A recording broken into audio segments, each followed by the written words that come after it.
여러분 안녕하십니까? 뉴스나이트 시작합니다. 이상민 행정안전부 장관 해임 건의안 발의를 보고하기 위한 국회 본회의가 무산됐습니다. 여야의 힘겨루기는 내일도 이어질 것으로 보입니다. 국민의힘에서는 전당대회 얘기가 나오고 있는데 민주당은 이재명 대표에 대한 검찰 수사가 임박했다는 관측 속에 당내 잡음도 들려오고 있습니다.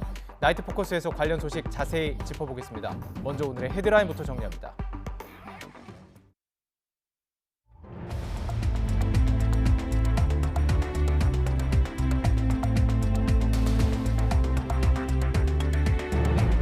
(12월의) 첫날 뉴스나이트, 먼저 오늘의 헤드라인부터 전해드립니다. 화물연대 집단 운송 거부 7일 동안 시멘트와 철강, 자동차 등의 분야에서 1조 6천억 원 규모의 출하 차질이 빚어진 것으로 잠정 집계됐습니다. 정부는 29개 운송사와 차주 700여 명에게 업무 개시 명령서를 송달하며 업무 복귀를 압박하고 있습니다. 파업에 따른 운송 차질 여파로 일선 주유소의 휘발유 수급 상황도 급격하게 나빠지고 있습니다. 정부는 시멘트 분야에 이어 유조차 운송기사에 대해서도 업무 개시 명령을 준비하고 있습니다. 전국철도노동조합도 내일 파업 돌입을 예고했습니다. KTX와 지하철뿐 아니라 화물열차 운행도 차질을 빚게 돼 물류 상황은 더 악화할 전망입니다. 이태원 참사를 수사하는 특수본이 이임재 전 용산경찰서장과 박성민 전 서울경찰청 정보부장 등 경찰 간부 4명에 대해 구속영장을 신청했습니다. 이들은 참사 당일 부실하게 대처했다는 의혹, 그리고 안전보고서를 고의로 삭제했다는 의혹과 관련한 혐의를 받고 있습니다. 미성년자만을 골라 성폭행하고 성착취 동영상을 제작한 20대 현역 육군 장교가 구속됐습니다. 구속된 장교의 컴퓨터 저장 장치에서는 음란 동영상 1000여 개가 발견됐습니다. 루나 폭락 사태와 관련해 테라폼랩스의 공동 설립자 신형성 씨와 개발자 등 모두 8명에 대해 검찰이 구속영장을 청구했습니다. 이들이 루나를 팔아서 얻은 평균 수익은 각각 400억 원에 이르는 것으로 확인됐는데 검찰은 이를 범죄 수익으로 보고 추적하고 있습니다. KBS나 MBC, EBS 등 공영방송의 이사회 구성과 사장 선임 절차를 바꾸는 방송법 개정안을 놓고 여야가 국회에서 충돌했습니다. 국민의힘이 강하게 반대하고 있지만 다수를 점한 민주당은 내일 소관 상임위를 열고 단독으로라도 처리하겠다는 방침입니다. 국토교통부가 업무 개시 명령서 송달에 속도를 내는 가운데 지휘부는 연일 파업으로 피해가 발생한 현장을 방문하고 있습니다. 하지만 2차 협상이 결렬된 이후 양측은 만날 약속도 잡지 못하고 있습니다. 최기성 기자입니다. 원희룡 국토교통부 장관이 인천에 있는 한 시멘트 유통기지를 찾았습니다. 현장을 둘러본 뒤 업무 개시 명령서 송달에 속도를 낼 것이라면서 화물연대를 압박했습니다. 끝까지 송달을 회피하거나 거부하거나 방해하는 것들을 선동하는 분들에 대해서는 아무리 소수라 할지라도 저희들은 끝까지 법적인 절차를 다 밟고 법이 정한 최고의 저희들은 제재를 할 생각입니다. 원 장관은 전날에는 서울 둔촌주공 아파트 재건축 현장을 찾아 불법 행위에는 엄정 대응하겠다는 입장을 밝히기도 했습니다.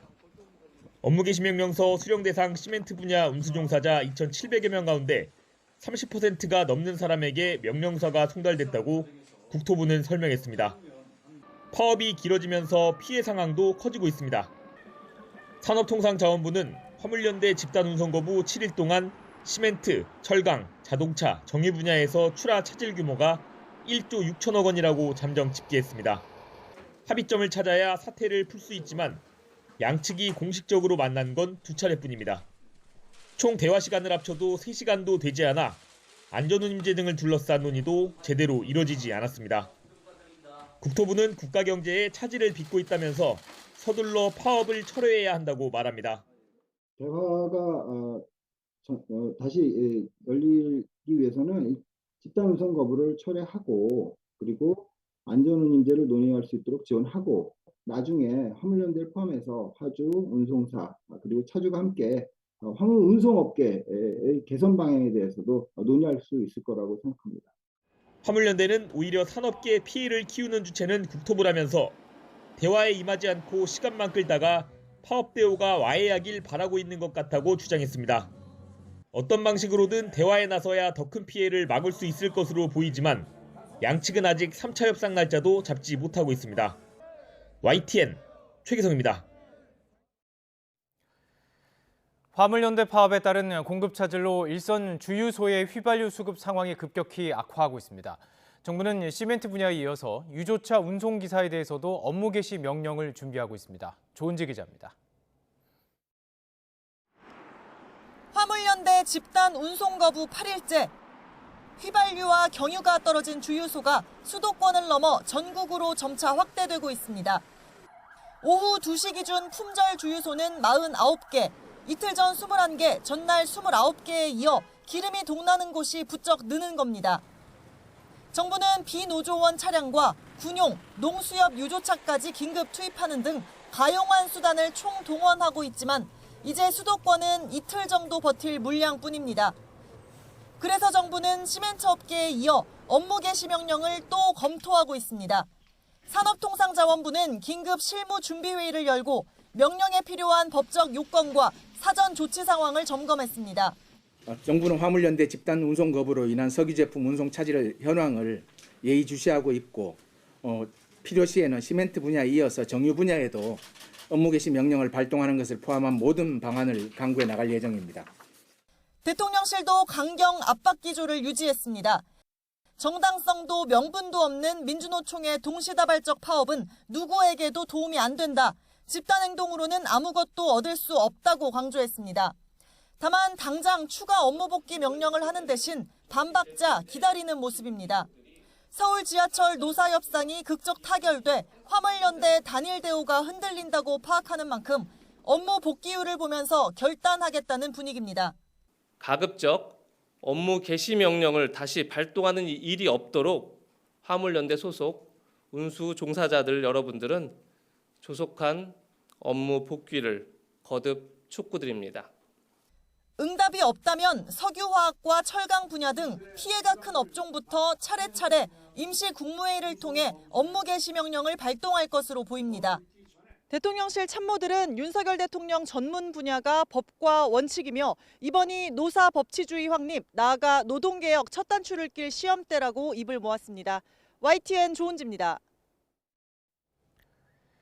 전국 철도 노동조합이 내일 파업에 돌입합니다. KTX와 지하철뿐만이 아니라 화물열차 운행도 차질을 빚게 되면서 물류 상황은 더욱 악화할 전망입니다. 김연아 기자가 보도합니다.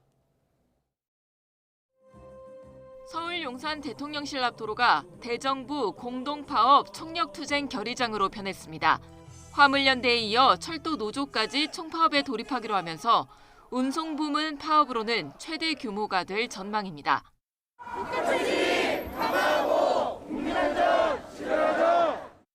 한국철도공사와 철도노조는 30번이 넘는 교섭에도 인건비와 인력 조정, 철도 정책 등에서 타협점을 찾지 못했습니다.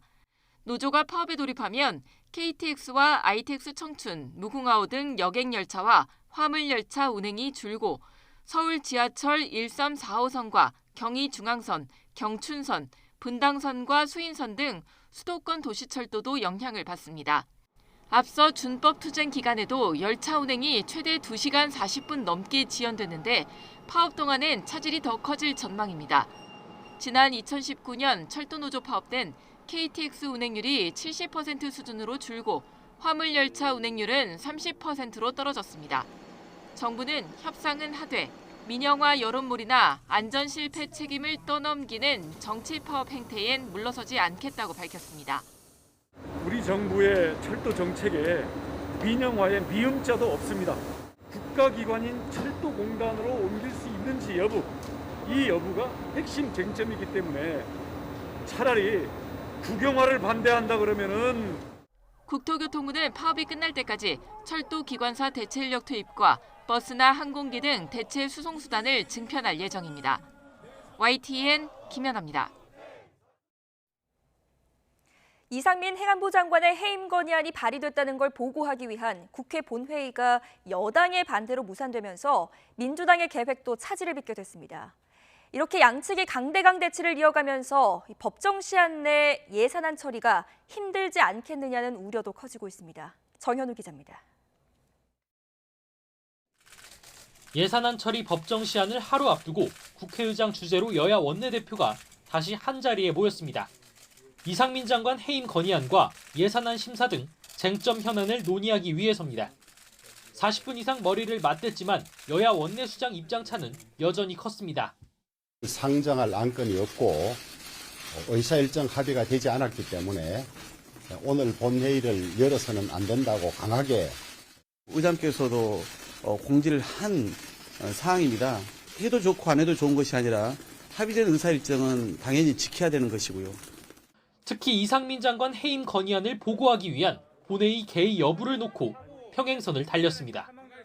국민의힘은 내년도 예산안 처리가 급한 상황에서 민주당이 정쟁에만 매몰돼 있다며 맹공을 퍼부었습니다.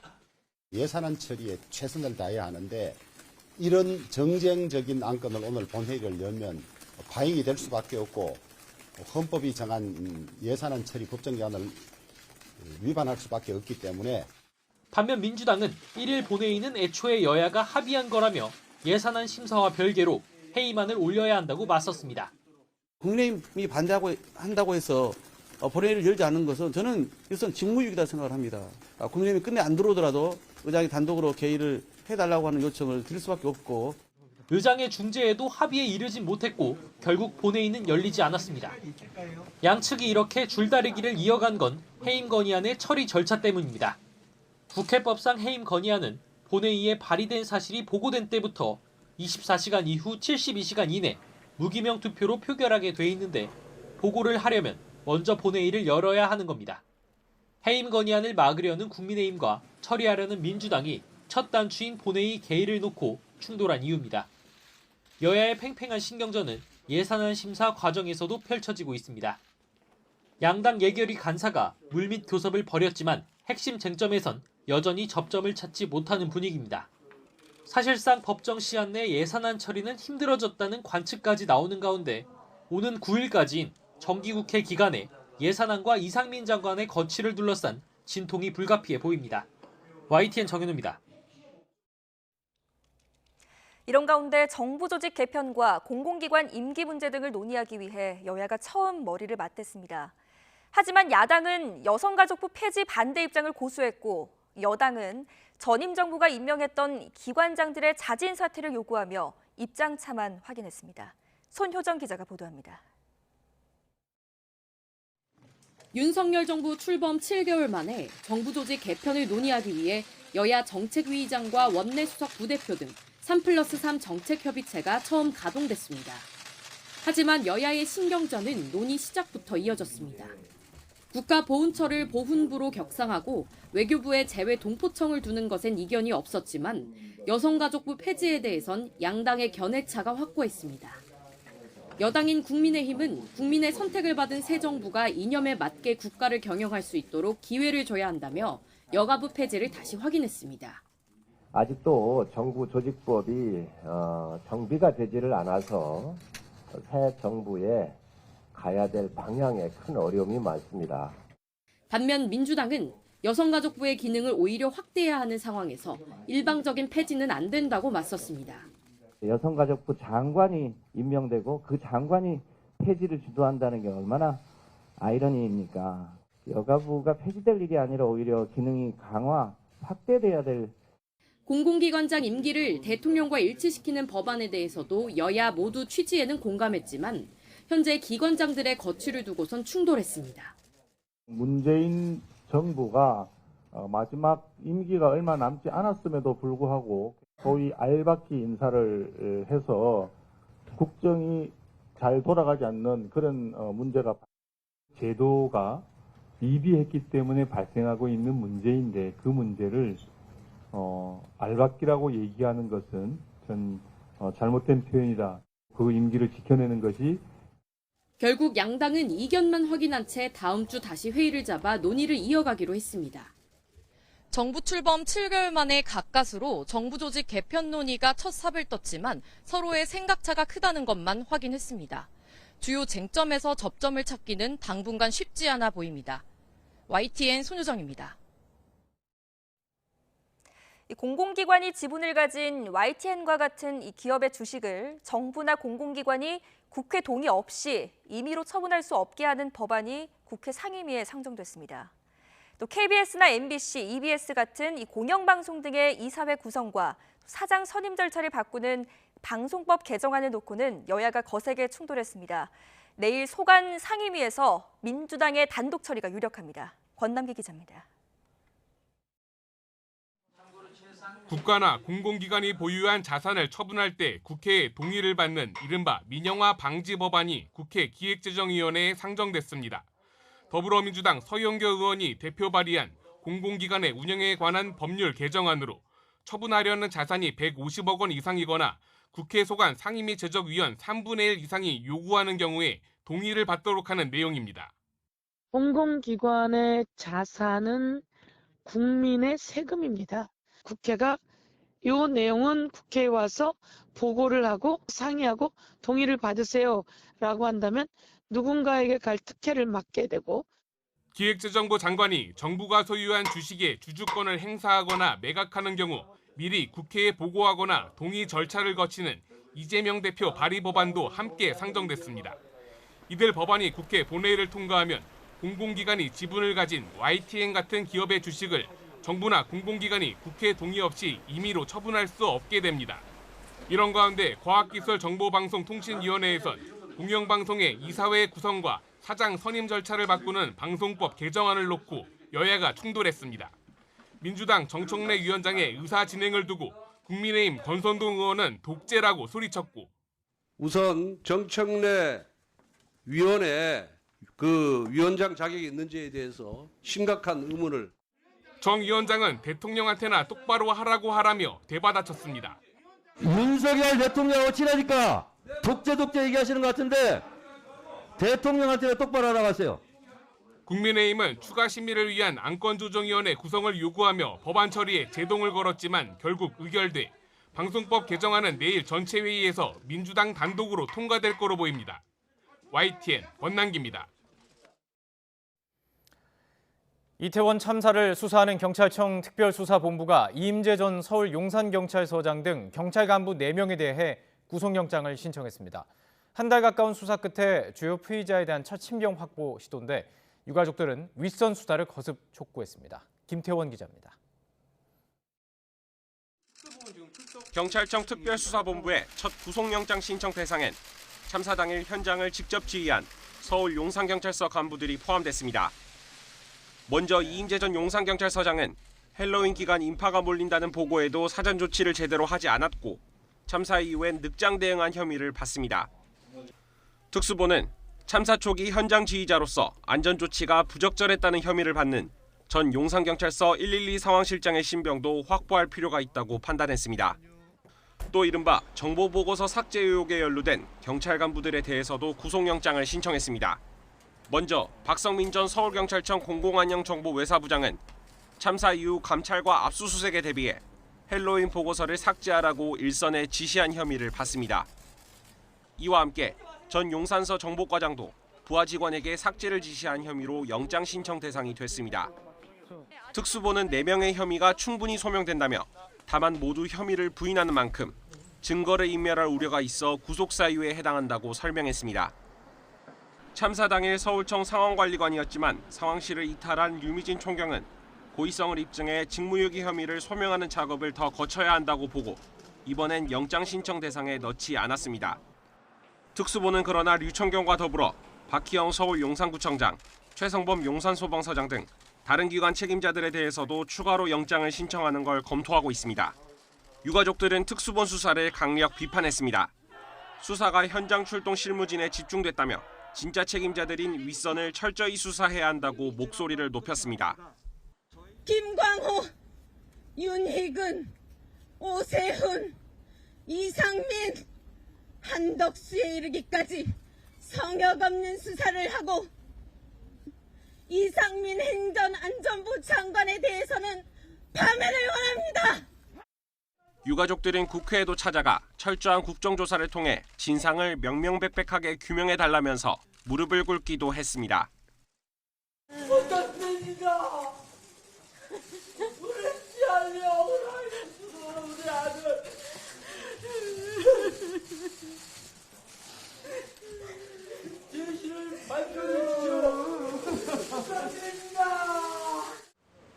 출범 한 달을 맞은 특수본의 첫 신병 확보 시도는 오는 5일 열리는 영장실질 심사를 통해 성패가 갈립니다. 특수본 수사가 윗선으로 확대될 수 있을지도 이때 어느 정도 판가름 날 전망입니다. YTN 김태원입니다.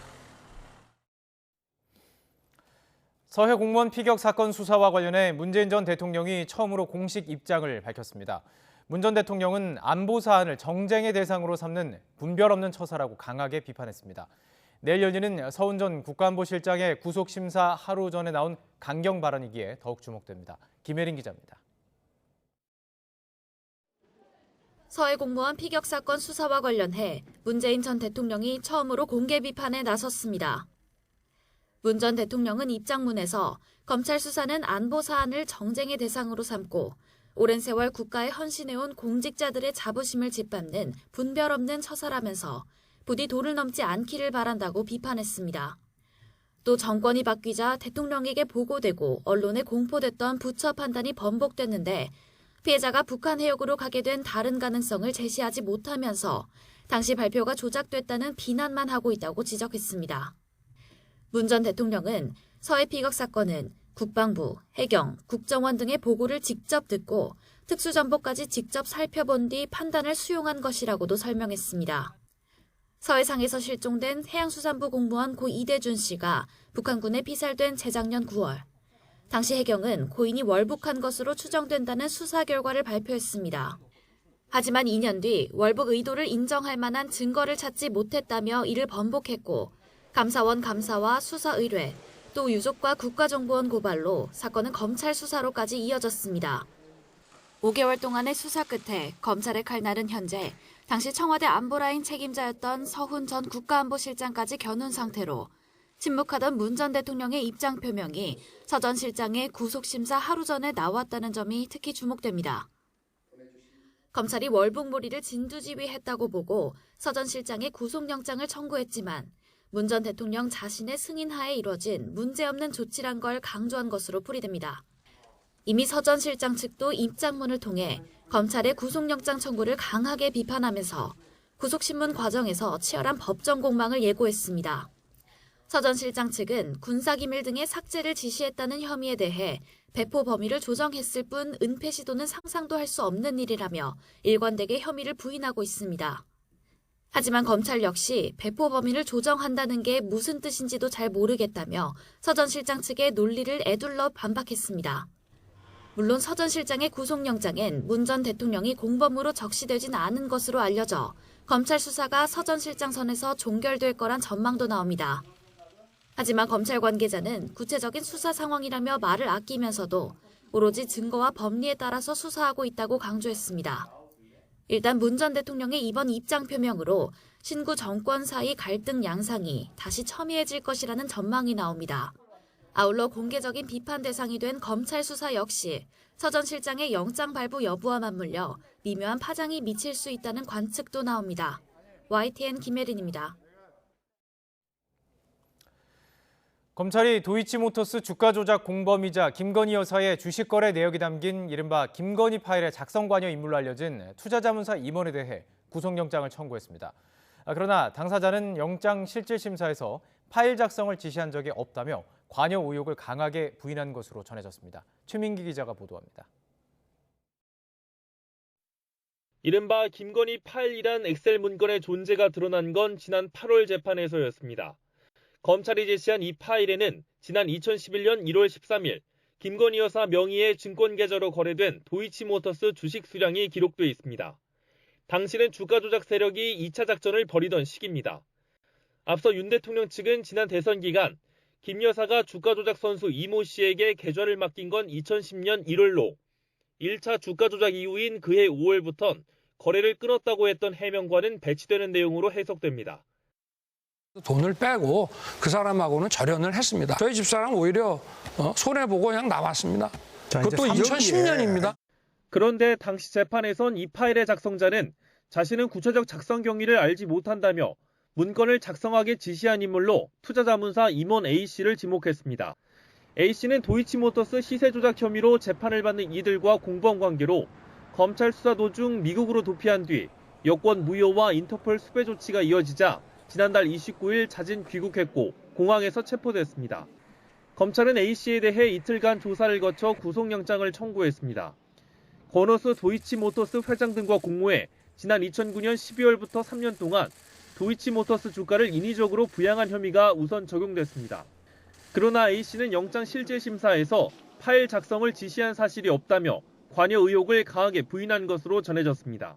작성에 전혀 관여한 사실이 없다는 거죠. 지인이 파일을 줘서 좀 출력을 좀 해달라.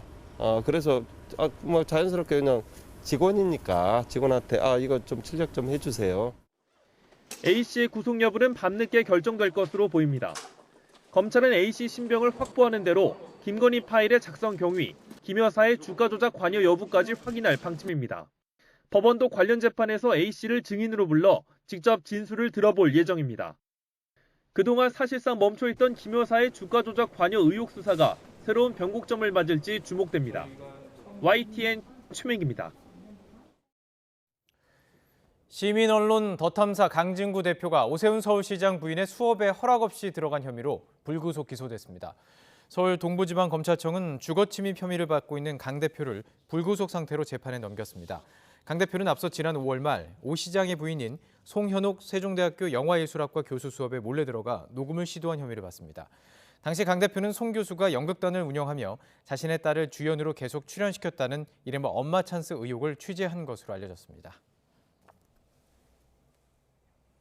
네, 경제 소식도 짚어보겠습니다. 무역 수지가 11월에도 적자를 기록하며 8개월 연속 적자를 이어갔습니다. 특히 수출이 1년 전보다 14%나 감소하며 2달 연속 뒷걸음질 쳤습니다. 보도에 박홍구 기자입니다. 세계 경기 둔화와 그에 따른 반도체 가격 하락이 우리 수출의 발목을 잡았습니다.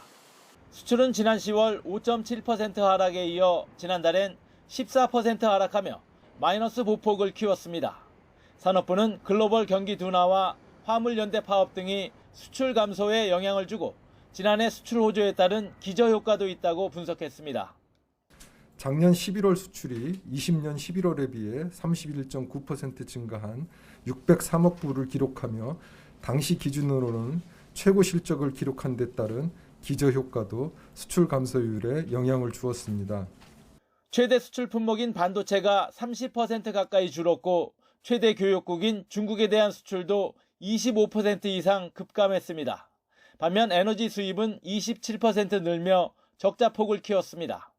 11월 수출은 519억 2천만 달러, 수입은 589억 3천만 달러로 무역 적자액은 70억 1천만 달러, 8개월 연속 적자입니다.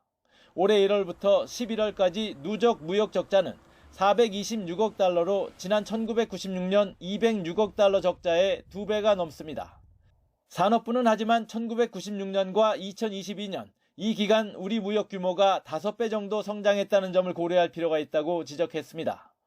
또 누적 수출액이 11월에 6천억 달러를 돌파한 것은 이번이 처음이라며 일본이나 독일에 비하면 우리 수출 성적은 양호한 편이라고 강조했습니다. 하지만 올 하반기부터 시작된 수출 감소의 여파가 경제 성장률로 나타나고 있습니다. 한국은행이 집계한 3분기 경제 성장률은 0.3%에 그치며 2분기에 절반 이하로 떨어졌습니다. YTN 박홍구입니다. 원달러 환율이 넉 달 만에 1,300원 아래로 떨어졌습니다. 오늘 서울 외환시장에서 달러 대비 원화 환율은 어제보다 19.1원 내린 달러당 1,299.7원에 거래를 마쳤습니다. 환율이 1,300원 선 아래에서 마감한 건 지난 8월 5일 이후 약 4개월 만입니다. 제롬 파월 미국 연방준비제도 의장이 금리 인상 속도를 조절하겠다고 밝히면서 투자자들의 위험 선호 심리가 회복된 영향으로 풀이됩니다. 기준금리 인상 여파로 예금금리가 오르면서 5대 은행 정기예금 잔액이 한 달 사이 19조 원 넘게 늘었습니다. 지난달 말 기준 5대 시중은행들의 정기예금 잔액은 827조 2천억여 원으로 10월 말보다 19조 700억 원 늘었습니다. 회사채 발행 여건 악화로 은행에서 대출을 받으려는 대기업의 수요도 증가세를 이어갔습니다. 지난달 말 기준 5대 은행의 대기업 대출 잔액은 111조 3천억 원으로 10월 말보다 4조 2천억 원 넘게 늘었습니다. 암호화폐 루나 폭락 사태와 관련해서 테라폼랩스의 공동 설립자 신현성 씨와 개발자, 또 초기 투자자들에 대해 그제 구속영장이 청구됐습니다. 신 씨를 포함한 8명이 루나를 팔아서 얻은 평균 수익은 400억 원에 이르는 것으로 확인이 됐는데 검찰은 이를 범죄 수익으로 보고 찾고 있습니다. 신지원 기자가 단독 취재했습니다. 소셜커머스 티켓몬스터의 성공으로 유명해진 벤처기업가 신현성 씨. 권도영 대표와 테라폼랩스를 설립할 때 같이 일할 직원을 영입하는 데 직접 나섰습니다. 멤버들을 최고급으로 구성하는 데 많은 노력을 썼습니다. 신 씨와 티켓몬스터에서 일했던 프로그램 개발자도 포함됐습니다. 티켓몬스터 출신 A 씨는 간편 결제 시스템 차이페이의 고객 정보를 테라폼랩스에 보내는 시스템을 개발한 핵심 인력으로 파악됐습니다. 이렇게 신 씨가 영입한 A 씨 등 7명이 신 씨와 함께 영장 청구 대상에 포함됐습니다. 이들이 폭락 전까지 루나를 거래해서 벌어들인 돈은 평균 400억 원에 이르는 것으로 검찰은 파악하고 있습니다. 신현성 대표가 1,400억 원을 번 것으로 추산되고 다른 7명이 거둔 차익도 최대 800억 원에서 최소 10억 원대에 이릅니다. 이들의 루나 매입 단가는 0.1원에서 200원대 수준. 루나 가격이 최고 14만 원대까지 치솟았으니까 천문학적인 수익률을 거뒀을 것으로 보입니다. 검찰은 이들이 사전 발행된 루나를 대량 확보했다가 자전 거래로 가격을 띄워 고점마다 분할 매도하는 방식으로 수익을 올린 혐의를 두고 있습니다. 신 씨 측은 지난 2020년 테라폼랩스에서 손을 뗐고 가지고 있던 물량을 꾸준히 현금화했을 뿐 고점 거래를 통해 이 같은 수익을 거두지는 않았다고 해명하고 있습니다. 신현성 씨의 1,400억 원대 수익은 이미 처분할 수 없도록 동결된 상태지만 수백억대 차익을 거둔 다른 개발자들의 수익은 아직 묶여있지 않은 것으로 알려졌습니다. 검찰은 A씨 등 7명의 루나 매매 차익도 범죄 수익으로 보고 추적하고 있습니다. 신 씨와 테라폼랩스 직원 등 8명에 대한 구속 전 피의자 신문은 내일 열립니다. YTN 신지원입니다. 10대 미성년자만 골라 성폭행을 하고 성착취 동영상을 제작한 20대가 구속됐습니다. 확인된 피해자만 수십 명이 넘고 압수된 영상 파일이 1000여 개에 이르렀습니다. 그런데 잡고 보니 이 가해자 현역 육군 장교였습니다. 지환 기자의 단독 보도입니다. 지난해 대학 학군 장교를 통해 임관한 후 육군사단 야전부대에서 복무하던 24살 정모중이. 정중이 범죄 행각은 입대 전부터 그리고 임관 후 군에 있을 때까지 약 3년간 계속됐습니다. 채팅 앱을 통해 여중 여고생에게 접근한 뒤 돈을 주고 음란 사진과 동영상을 구했습니다. 피해자들과 심리적 유대관계를 형성하고 성적으로 착취하는 수법을 이용했습니다. 사진이나 동영상을 확보하면 정중이는 더욱 노골적으로 변했습니다. 더 자극적인 동영상을 촬영해 보내라는 협박이 이어졌고 일부 피해자는 직접 만나 성폭행했습니다. 확인된 피해자만 78명, 전원 미성년자로 조사에 응하지 않은 피해자를 포함하면 100명이 넘습니다. 성범죄 사건은 민간 경찰이 수사를 하거든요. 그래서 이제 중간에 군인이 잠깐 개입을 했다가 다시 민간에 이첩이 되어서 저희는 자세한 내용을 지금은 모르고 있는데. 정중이 범죄는 올해 초 여중생 피해자 신고로 알려졌습니다. 현역이라 군사경찰로 신병이 넘어갔다가 지난 7월 출범한 경찰 군인범죄수사대가 다시 수사를 맡았습니다. 최근 구속됐는데 군인범죄수사대 창설 이후 첫 구속사건입니다. 압수된 정중이 컴퓨터 외장 하드에는 2시간 분량 음란 동영상 1000여 개가 발견됐습니다. 조사 결과 정중이의 범죄 수법은 과거 N번방 사건 때와 상당히 유사한 것으로 확인됐습니다. 실제 수사가 조여오자 정중이는 자신의 SNS 계정을 대거 정리한 것으로 알려졌습니다. 경찰은 이미 확인된 성착취 동영상 제작과 미성년자 의제 강간 혐의 외에 동영상 배포와 판매 등에 대해서도 수사를 벌이고 있습니다. YTN 지환입니다. 아들, 딸이 납치됐다는 등의 수법으로 거액을 챙긴 보이스피싱 조직이 덜미가 잡혔습니다. 이 마약과 조직폭력배까지 연루됐고 대포 통장으로 추적도 피했지만 새로운 수사 기법이 제 몫을 했습니다. 김근우 기자의 보도입니다. 다급히 아파트 계단을 내려온 남성이 주차장으로 뛰어나와 자취를 감춥니다. 한국과 중국을 무대로 활동해온 보이스피싱 조직의 국내 총책 39살 A씨입니다. 2시간 만에 붙잡힌 A씨는 중국 국적의 현지 총책 2명과 함께 피해자 23명을 보이스피싱으로 속여 9억 5천만 원을 가로챈 혐의를 받습니다. 자녀가 납치됐다거나 저금리 대출로 바꿔준다고 속이는 등 전형적인 수법을 썼습니다. 하지만 다른 사람 명의의 대포폰과 대포 통장으로 수사당국의 추적을 따돌리면서 피해가 계속됐습니다. 굉장히 여러 번 세탁을 하기 때문에 실질적으로 피해까지를 이제 다 특정을 해가지고 명확하게 밝히는 거에는 조금 한계는 있었습니다. 조직폭력배도 범행에 동원됐습니다. 보이스피싱 조직이 범행에 쓴 대포폰과 대포 통장들입니다. 부산 지역 조폭인 칠성파와 동방파 조직원 등을 통해 이렇게 수백 개를 들여와 수사당국의 추적을 어렵게 했습니다. 나아가 총책 A씨는 일부 조직원과 함께 필로폰을 투약하는 등 마약에도 손을 댔습니다. 이들을 검거하는 데는 정부 합동수사단이 새로 도입한 수사기법이 톡톡히 역할을 했습니다. 지금까지는 대포 통장을 추적할 때 여러 차례 영장을 받아야 해서 시간이 오래 걸렸지만 이번엔 금융감독원의 지급정지 계좌 공시제도를 통해 범행에 연루된 계좌를 단번에 집어냈습니다. 합수단은 이런 방법으로 보이스피싱 총책을 추적해냈고 조직원 30명을 입건한 뒤 A씨와 부산 동방파 두목 등 8명을 구속했습니다. 또 중국 현지에 있는 총책 2명은 기소 중지하고 인터폴 적색 수배를 내렸습니다. 합수단은 새로운 추적 기법을 다른 수사기관과 공유하고 아직 주범을 잡지 못한 다른 보이스피싱 사건 수사에도 활용할 수 있을지 검토하기로 했습니다. YTN 김근우입니다. 네, 방금 들어온 소식 전해드리겠습니다. 도이치모터스 주가 조작 사건에서 이른바 김건희 파일 작성에 관여한 인물로 지목된 투자자문사 임원 구속됐습니다. 서울중앙지방법원은 자본시장법 위반 혐의를 받고 있는 투자자문사 임원 52살 A씨의 구속영장을 발부했습니다. 재판부는 A씨가 증거인멸과 도망의 우려가 있다고 밝혔습니다. A씨는 권오수 도이치모터스 회장 등과 공모해서 2009년 12월부터 2012년 말 사이 시세 조종으로 도이치모터스 주가를 인위적으로 끌어올린 혐의를 받고 있습니다. 특히 A씨는 윤석열 대통령 부인 김건희 여사의 증권 계좌와 거래 내역이 담긴 김건희 엑셀 파일 작성을 지시한 인물로도 지목된 상태입니다. 다음 소식입니다. 강원도 양양에서 추락한 헬기 동체가 사고 원인 분석을 위해서 국토교통부 김포 분석실로 옮겨졌습니다. 미신고 여성 탑승자 2명에 대한 신원도 DNA 감정으로 최종 확인돼서 탑승 경위에 대한 수사도 본격화할 것으로 보입니다. 송세혁 기자가 보도합니다. 심하게 훼손된 헬기 동체와 잔해 등을 화물차에 실습니다.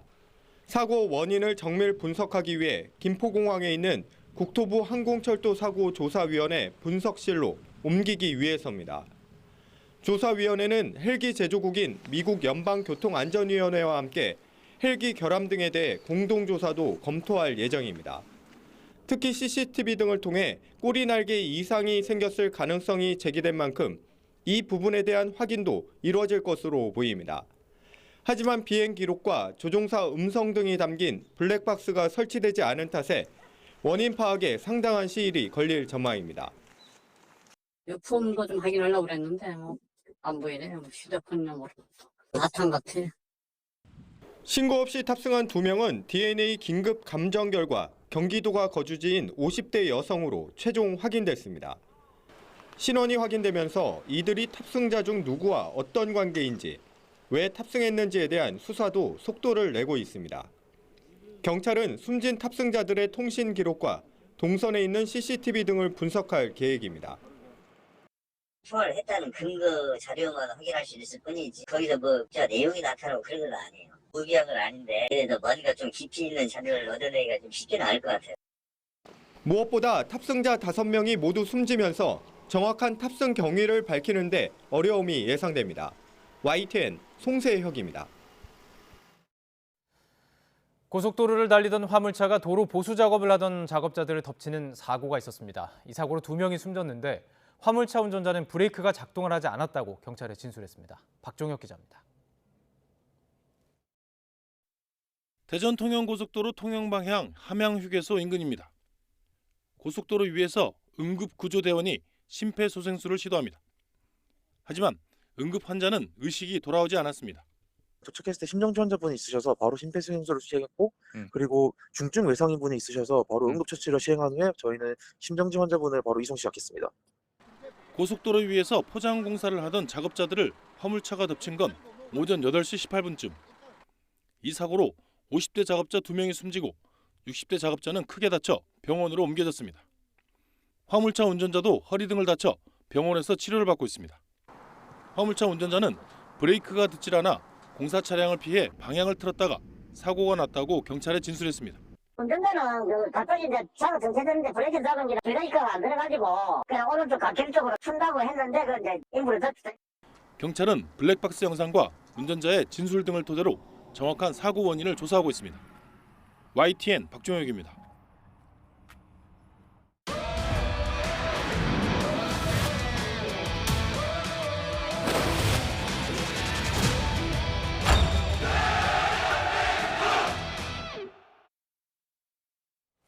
네, 월드컵 소식입니다. 16강에 진출하기 위해 우리로서는 무조건 승기를 잡아야 하는 포르투갈전에 김민재 선수의 출전 여부가 여전히 불투명합니다.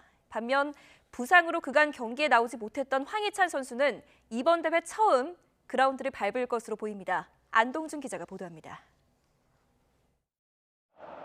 수비명가 나폴리로 이적해 괴물 같은 활약으로 당당히 주전 자리를 꿰찬 김민재. 탈아시아급 피지컬은 물론 정확한 롱패스와 빌드업으로 아시아 선수 최초로 세리에 A 이달의 선수로 뽑혔습니다.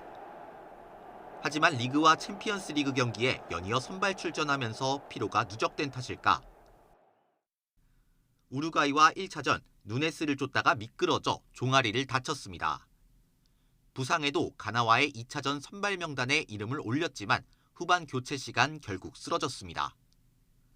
수비 핵심 김민재의 출전이 불투명해지면서 대표팀에는 비상이 걸렸습니다. 스타일이 비슷한 권경원을 넣거나 아이슬란드와 평가전처럼 3백으로 바꾸는 방법도 있지만 꼭 이겨야 하는 포르투갈전을 앞두고 김민재의 공백은 치명적입니다. 다행히 김민재가 훈련에 나오면서 대표팀은 일단 한숨을 돌리는 분위기입니다. 이런 가운데 허벅지 부상으로 1, 2차전을 모두 결장한 황희찬은 정상적으로 훈련에 참가하며 첫 출격 예열에 나섰습니다. 황소 같은 돌파력, 상대 문전을 흔드는 파괴력으로 우승 후보를 상대로 기대를 모읍니다. 포르투갈전에서도 좋은 퍼포먼스를 보여줄 수 있을 거라 생각하고 좀 더 측면에서 저보다는 조금 더 공격적으로 파괴적인 모습을 보여줄 수 있을 거라 믿기 때문에 무조건 승리가 필요한 우리 대표팀이 부상 선수 누적 악재를 딛고 또 한 번 명승부를 연출할지 3차전에 관심이 쏠립니다. YTN 안동준입니다. 벤투호의 운명이 걸린 포르투갈전 주심에 한 경기에서 10명에게 퇴장을 명령한 적이 있는 심판이 맡게 됐습니다. 국제축구연맹은 3일 0시 열리는 한국-포르투갈전 주심으로 아르헨티나의 파쿤도 테오 심판을 배정했습니다. 테오 심판은 지난 7일 아르헨티나의 컵대회 트로페오 대 캄페오네스 결승전에서 선수 10명에게 레드카드를 꺼내 화제를 모았던 인물입니다. 카타르 월드컵에서 메시의 라스트 댄스가 이어지게 됐습니다. 아르헨티나는 폴란드를 꺾고 조 1위로 16강에 올라갔고 폴란드는 골 득실에서 16강 단골 멕시코를 제치고 16강에 안착했습니다. 보도에 이지은 기자입니다.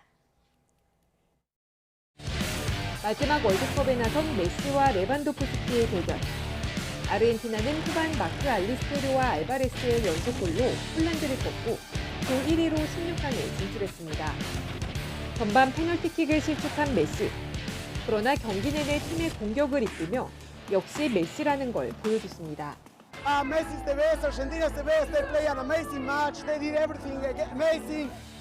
레반도프스키는 득점 기계라는 별명이 무색하게 슈팅 0개에 그쳤지만 폴란드는 패배에도 불구하고 멕시코의 골득실로 앞서 16강에 올랐습니다.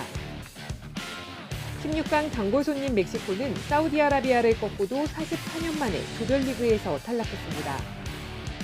선발 명단에서 핵심 9명을 빼며 여유를 부린 프랑스는 튀니지에 일격을 당했고 호주는 덴마크를 잡고 히딩크 감독 시절 이후 16년 만에 16강에 올랐습니다.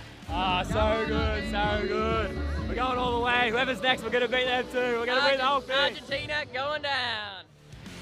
이제 아르헨티나는 호주와 프랑스는 폴란드와 8강 진출을 놓고 맞붙습니다.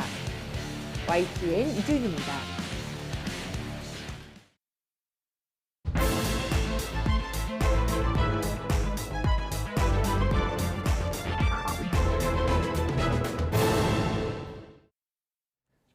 오늘의 정치권 관심 뉴스들 진단해보는 나이트 포커스입니다. 김종혁 국민의힘 비대위원, 김준일 뉴스톱 대표 두 분 모셨습니다. 안녕하십니까? 안녕하세요. 네. 자, 연일 저희가 이 나이트 포커스를 녹취로 시작을 하고 있습니다. 원내대표의 목소리인데요. 오늘도 좀 들어보고 계속 이야기를 이어가겠습니다. 함께 들어보시죠. 회의 날짜는 잡혀 있지만은 안건 자체가 없고 또 안건 자체가 있어도 상정 자체를 합의해야 되기 때문에 그 과정이 없는 것입니다. 내일까지 예산 법정기일이기 때문에 예산에 집중해야 되고 불신임 안건 보고를 위한 회의를 열어서는 안 된다고 강하게 요청하고 나오는 길입니다. 국회의장이 여야가 합의한 본회의 일정을 일방적으로 파기한 것은 월권이자 권한 남용이고 국회 운영에 나쁜 선례를 만들었습니다. 국민의힘이 이태원 참사의 진실과 책임을 볼모로 잡아 여야의 합의된 의사 일정을 파기한다고 해서 국회의장까지 보안 내동했어야 되겠습니까? 오늘 본회의가 열렸다면 이상민 장관의 해임 건의안이 이제 올라가는 것이었죠. 그래서 지금 본회의가 안 열리게 되는 그런 상황이 지금 원내대표는 만나서 계속 이야기를 나누는 과정인데 일단은 뭐 완전히 결렬이에요. 오늘은요. 더 이상 협상이 없는 것으로 보이고. 자, 그렇다면 이 과정들 어떻게 보시고 또 결국에는 김 의장이 본회의를 여는 것으로 바뀔 수밖에 없는 것은 아닌가 이렇게 보는 사람도 많던데 어떻게 보세요? 아니 그러니까 이게 약간 좀 뭐랄까 원래 이제 내일까지 예산안 해야 되잖아요. 예. 근데 지금 여야가 예결위에서 합의를 못해서 예산안이 하나도 안 올라와 있어요. 그러니까 안건이 없는 거예요. 그러니까 야당은 오늘 이제 그 의원총회를 한 다음에 이상민 장관 해임 결의안 건의안을 이제 그것을 보고를 할 테니까 이걸 열어달라라고 국회의장을 찾아갔거든요. 근데 아시다시피 국회의장은 김진표 의장은 민주당 출신이시잖아요. 근데 그 해임 건의안은 어떻게 통과됐냐면요. 와서 일단 보고를 해요. 이러이러한 해임 건의안이 올라왔습니다. 그러면 24시간에서부터 72시간 사이에 표결을 하는 거거든요. 그러니까 오늘 안건이 아무것도 없는데 단지 그 국회 사무처 직원이 이걸 보고하기 위해서 본회의를 열어달라는 거예요.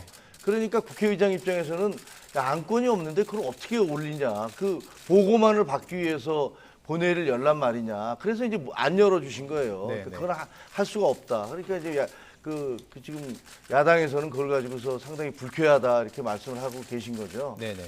그런 상황입니다. 예, 과정을 말씀해 주셨는데 자, 지금 원래 민주당의 계획대로라면 오늘 말씀하신 것처럼 이제 열려서 보고를 하고 그다음에 내일 이제 결국에는 통과시키는 게 목적이었습니다. 목표였죠. 쉽지는 않아 보이는 상황이에요. 근데 그럼에도 불구하고 알았을 텐데도 강행했습니다. 그 이유는 뭐라고 보세요? 뭐 그거는 그 전에 이제 그 박홍근 원내대표가 그동안 설명해왔던 그런 뭐 과정들을 보면은 알 수가 있죠. 그러니까 해임 건의안을 하기 전에 그러니까 단계가 3단계가 있는데 하나는 알아서 사퇴하는 단계. 근데 그거는 물 건너갔고 그렇다라고 한다면 해임 건의안은 우리가 올려서 윤석열 대통령이 결정을 하게 하겠다. 그리고 그 다음에는 탄핵 소추안을 하겠다. 뭐 이런 단계를 지금 밟겠다라는 겁니다. 그래서 내일 본회의 열고 또 다음 이제 5일 다음 주죠. 5일에도 또 열어서 그때는 이제 탄핵 소추안에 관련해서 이제 뭐 상정을 하고 이제 처리를 하겠다라는 그런 과정인 것 같습니다. 그래서 뭐 그러니까 지금 김진표 국회의장은 아마 뭐 생각이 복잡할 건데 이미 박병석 국회의장의 전례가 있어요. 거기에서도 민주당 출신인데 그 소위 말하는 이제 검수완박법, 검사 수사 기소권 분리법안 관련해서 굉장히 민주당하고 좀 갈등이 있었다가 결국은 민주당의 이제 합의를 이끌어내면서 민주당의 손을 좀 들어준 측면이 있었거든요. 그래서 오늘 이제 본회의를 안 열었다고 하지만은 내일은 열 가능성이 상당히 높고. 그렇다고 본다면 이제 뭐 어떤 식으로든 이제 이 해임 건의안이 이제 의사 진행이 될 가능성이 높다고 봐야 되겠죠. 일단 내일이 그러니까 상당히 중요한 시간입니다. 내일 올라간다 하더라도 보고를 하고 24시간에서 72시간이잖아요. 그러니까 그 다음 날 2일 날 회의를 연다 하더라도 3, 4, 5일 이렇게 되니까 5일 날 다시 열어서 하기 전에는 뭐 통과할 수가 없는 거예요. 그러니까 내일이 그러니까 열어서 어떻게 되느냐. 그리고 예산안이 지금 걸려있기 때문에 이게 상당히 궁금한 그렇죠. 건데요. 예산안 쪽으로 좀 옮겨보도록 하겠습니다. 네네. 지금 현재는 예산안이 지금 최종 합의는 불발된 상태예요. 네. 내일 오후 2시까지 일단은 쟁점을 좀 해소해봐라 얘기한 상태입니다. 근데 쉽지 않아 보이거든요. 그럼 법정 시한 내는 거의 불가능한 거 아닐까요? 어떻게 보세요? 그게 그러니까 저는 이제 원내대표단하고 예결위 간사단이 이게 그 일임에서 하고 있기 때문에 사실 예. 이제 구체적인 내용들에 대해서 제가 아무리 비대위원이지만 말씀드리는 거는 뭐 정확치 않을 수도 있는데 예. 제가 좀 취재를 해보니까 양쪽에서 이제 의견이 충돌하고 있는 네. 지점은 야당 같은 경우는 이제 이재명 표 예산이라고 얘기하는 뭐 그 5천억에 대한 그 뭐죠 그 발행해줬 그 지역화폐 예. 지역화폐 5천억 정도를 발행을 해줘라 그런 것이고 예. 우리 입장에서는 그건 코로나 때 한시적으로 지자체들이 발행했던 건데 왜 중앙정부가 코로나가 다 끝나는데 예. 그걸 5천억을 발행하느냐 이런 주장을 하고 있는 것이고요. 야당에서는 이제 그 국민의힘 대통령이 제시했던 안 그러니까 그 영빈관을 옮기는 거에서 320억인가 뭐 아닌데 이걸 절반으로 깎겠다 예. 이렇게 얘기를 하고 또 지금 이제 용산으로 이전했기 때문에 청와대가 관람객들이 많이 오고 있지 않습니까? 청와대에. 네, 그 관람객이 많이 오니까 그 안전시설물이라든가 무슨 조경이라든가 이런 것들을 하는데 몇십억이 든다는데 그걸 또 깎겠다고 그러고 뭐 이렇게 예. 해서 양쪽에서 굉장히 충돌하고 있어요. 여러 분야에서 충돌하고 예, 있네요. 예. 그래서 그 부분은 이제 지금 부지런히 아마 예결위원들이나 이런 쪽에서 개수 조정 뭐 이런 것들 하면서 뭐 다툼이 있겠죠. 예, 예. 그렇다면 내일 그러니까 뭐 예산 그 쟁점이 해소되는 것은 지금 말씀하신 것처럼 충돌하는 분야가 많기 때문에 그러니까 전투가 많은 곳에서 벌어지고 있는 거예요. 근데 이게 과연 전쟁이 딱 종료되고 통과될 수 있을까? 지금 일단 쉬워 보이진 않는데요.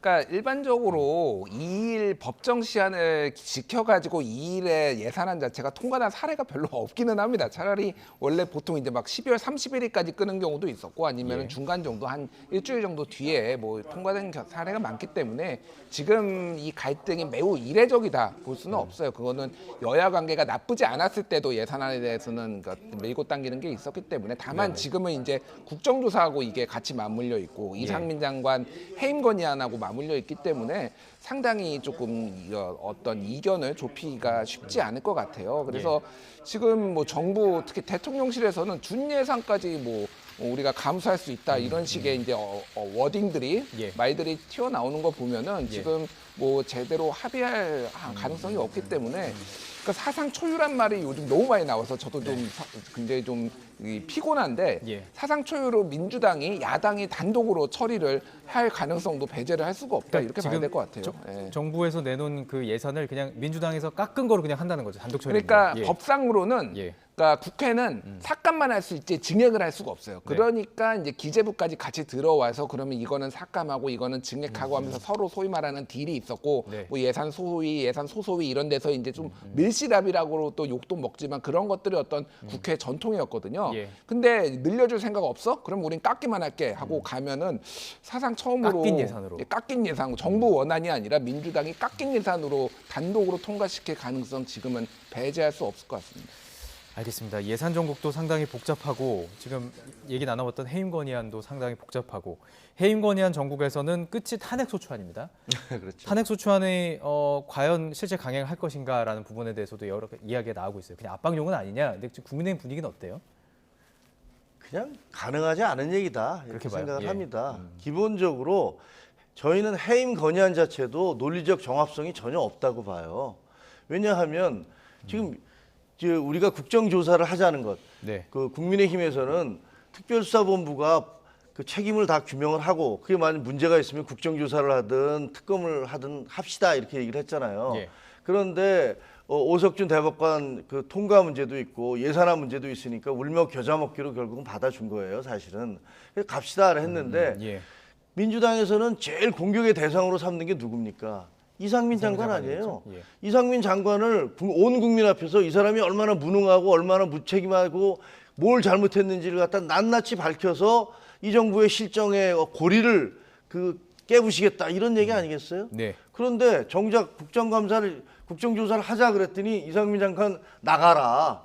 그럼 이상민 장관 나가면 장관 없으면 장관 자리 빈석으로 놔두고 국정감사를 할 겁니까? 아니면 후임 장관 아무것도 모르는 분이 와서 거기에 대해서 책임질 게 없는 분이 얘기를 하라는 겁니까? 그러니까 기본으로 국정감사를 하겠다는 것과 국정감사를 하기 전에 이분을 나가라는 것과가 이해가 잘 안 되고 그다음에 두 번째는 탄핵이라는 것은 국무위원회에 대한 탄핵은 다수당이니까 아마 통과시킬 수 있을 거예요. 하지만 헌법재판소로 갈 거 아닙니까? 그러면 행안부 장관은 중지가 될 것이고 그럼 헌법재판소에서 법률과 그 헌법 위반 여부를 따질 텐데 그 행안부 장관이 말을 제대로 정치적인 발언을 제대로 못해서 혹은 뭐 인용을 잘 못해서 굉장히 비난을 받은 측면이 있지만 그게 헌법이나 법률의 위반 사항이 되지는 않잖아요.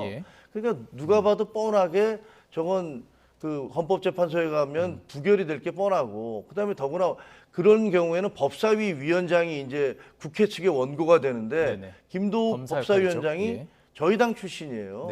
그럼 저희 당 쪽에서 가서 뭐라고 그러겠어요? 이거 저희는 문제가 되지 않는다고 생각합니다. 이렇게 얘기할 거 아닙니까? 그러니까 기본으로 뒤죽박죽되고 앞뒤가 안 맞는데 저걸 왜 자꾸 밀어붙이는지 민주당에서 저는 이해가 안 되는 게 혹시 이런 거 아닐까? 지난번에 지금 장경태 의원 그리고 김의겸 의원 뭐 그 국정감사장에서 완전히 망신만 당했잖아요. 요새 민주당의 전력이 굉장히 떨어져 있는 것 같아요. 민주당 의원들이 공격을 할 때 제대로 못하는 것 같아요. 뭔가 시선 돌리기다? 이렇게. 아니 그래서 그러니까 국정조사 해봤자 별로 이렇게 득도 될 것도 없고 그리고 해봤자 혹시 또 얘기하다가 민주당 의원들 지난번에 한동훈 장관 질문하다가 망신당한 것처럼 또 이번에도 국정조사하다가 그런 망신이나 당할까 봐 그냥 차라리 그냥 이런 식으로 몰고 가서 국정조사 그 여당이 이러면 약속 위반이다 해서 국정조사 못하겠다라고 나오면 슬그머니 덮어버리려는 건가? 도대체 이게 뭔가? 하여튼 논리적으로는 이해가 안 돼요. 민주당 측에서는 어떻게 얘기하고 있죠?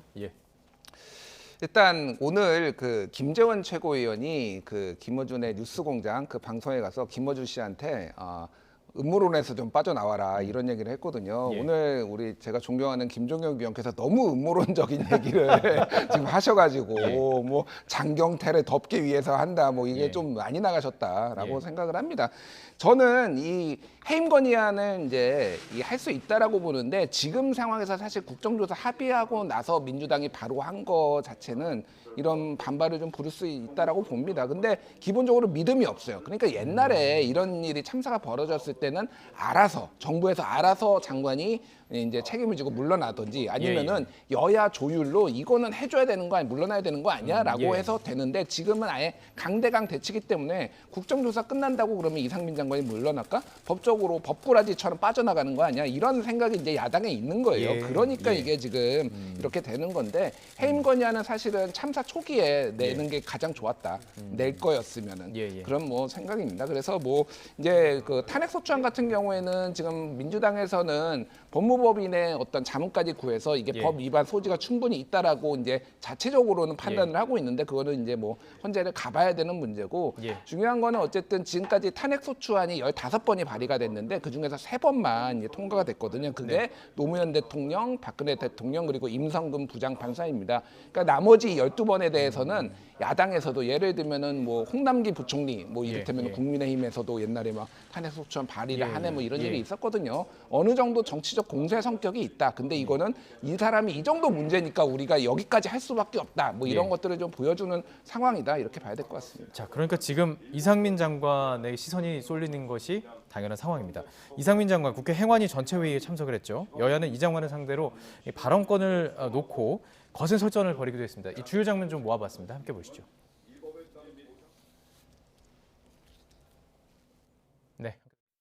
아니 발언도 못하게 하는 데가 어딨냐고. 이불만 못하니까 명실 마이크 좀 넣어봐. 서로 맞게. 아이 뭐하는 거야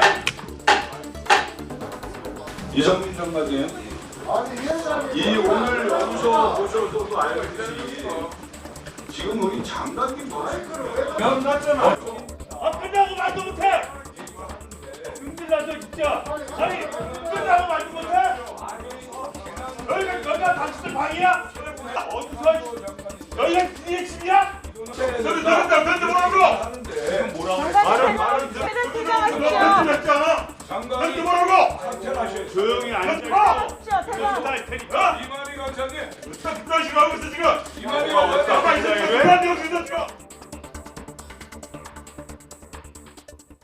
왜? 네, 아주 거친 설전이 이어졌습니다. 김교흥 의원이 이태원 참사와 관련해서 의사진행 발언을 통해서 이 장관에게 질의를 이제 시작을 했다가 이책 행안위원장에게 발언을 제지당하면서 이렇게 이뤄진 일이었습니다.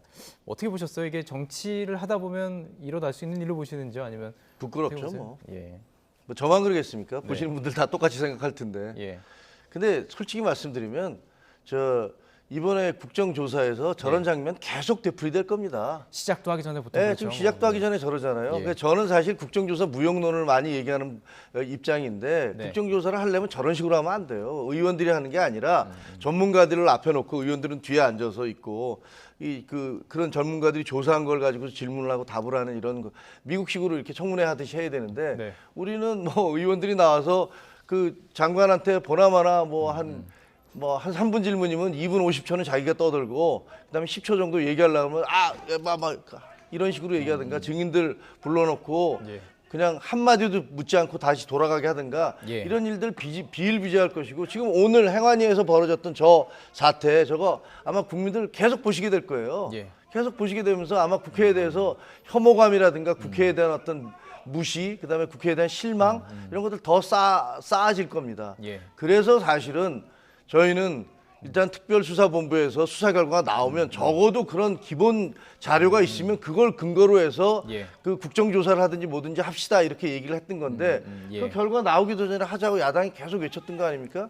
그래놓고서 시작하려고 그러니까 장관 넌 나가라 이렇게 얘기하고 있는 거고 기본적으로 말이 안 되는 말씀들을 계속 하고 있다고 생각이 되어져요. 이게 정쟁이 아니면 뭡니까? 자, 우리 언론도 이렇게 꼭 싸우고 붙은 것만 보여주기보다는 좀 상임위가 계속 열어가면서 건전한 토론이 이루어진 것도 좀 보여드릴 필요가 있겠다는 생각을 좀 했습니다. 자, 국조가 이런 모습이 될 수도 있다고 이야기를 해주셨는데 오늘 이태원 참사 유가족 간의 간담회가 있었어요. 이 과정을 참 저희 보도를 해드리면서 너무 마음 아프게 그것을 함께 봤는데 여러 가지 일이 있었네요. 윤건영 더불어민주당 의원 같은 경우는 이 과정 속에서 또 문자를 좀 주고받았던 내용들이 좀 부적절해 보인다는 얘기도 있었고요. 부적절하죠. 부적절한데 일단 얼마나 급한 얘기인지 모르겠어요. 저게 입금 완료되니까 감사한 마음까지는 이해를 하는데 저거를 보는 것까지는 이해를 하는데 굳이 저기서 이렇게 손가락으로 치고 있었나 그런 생각이 듭니다.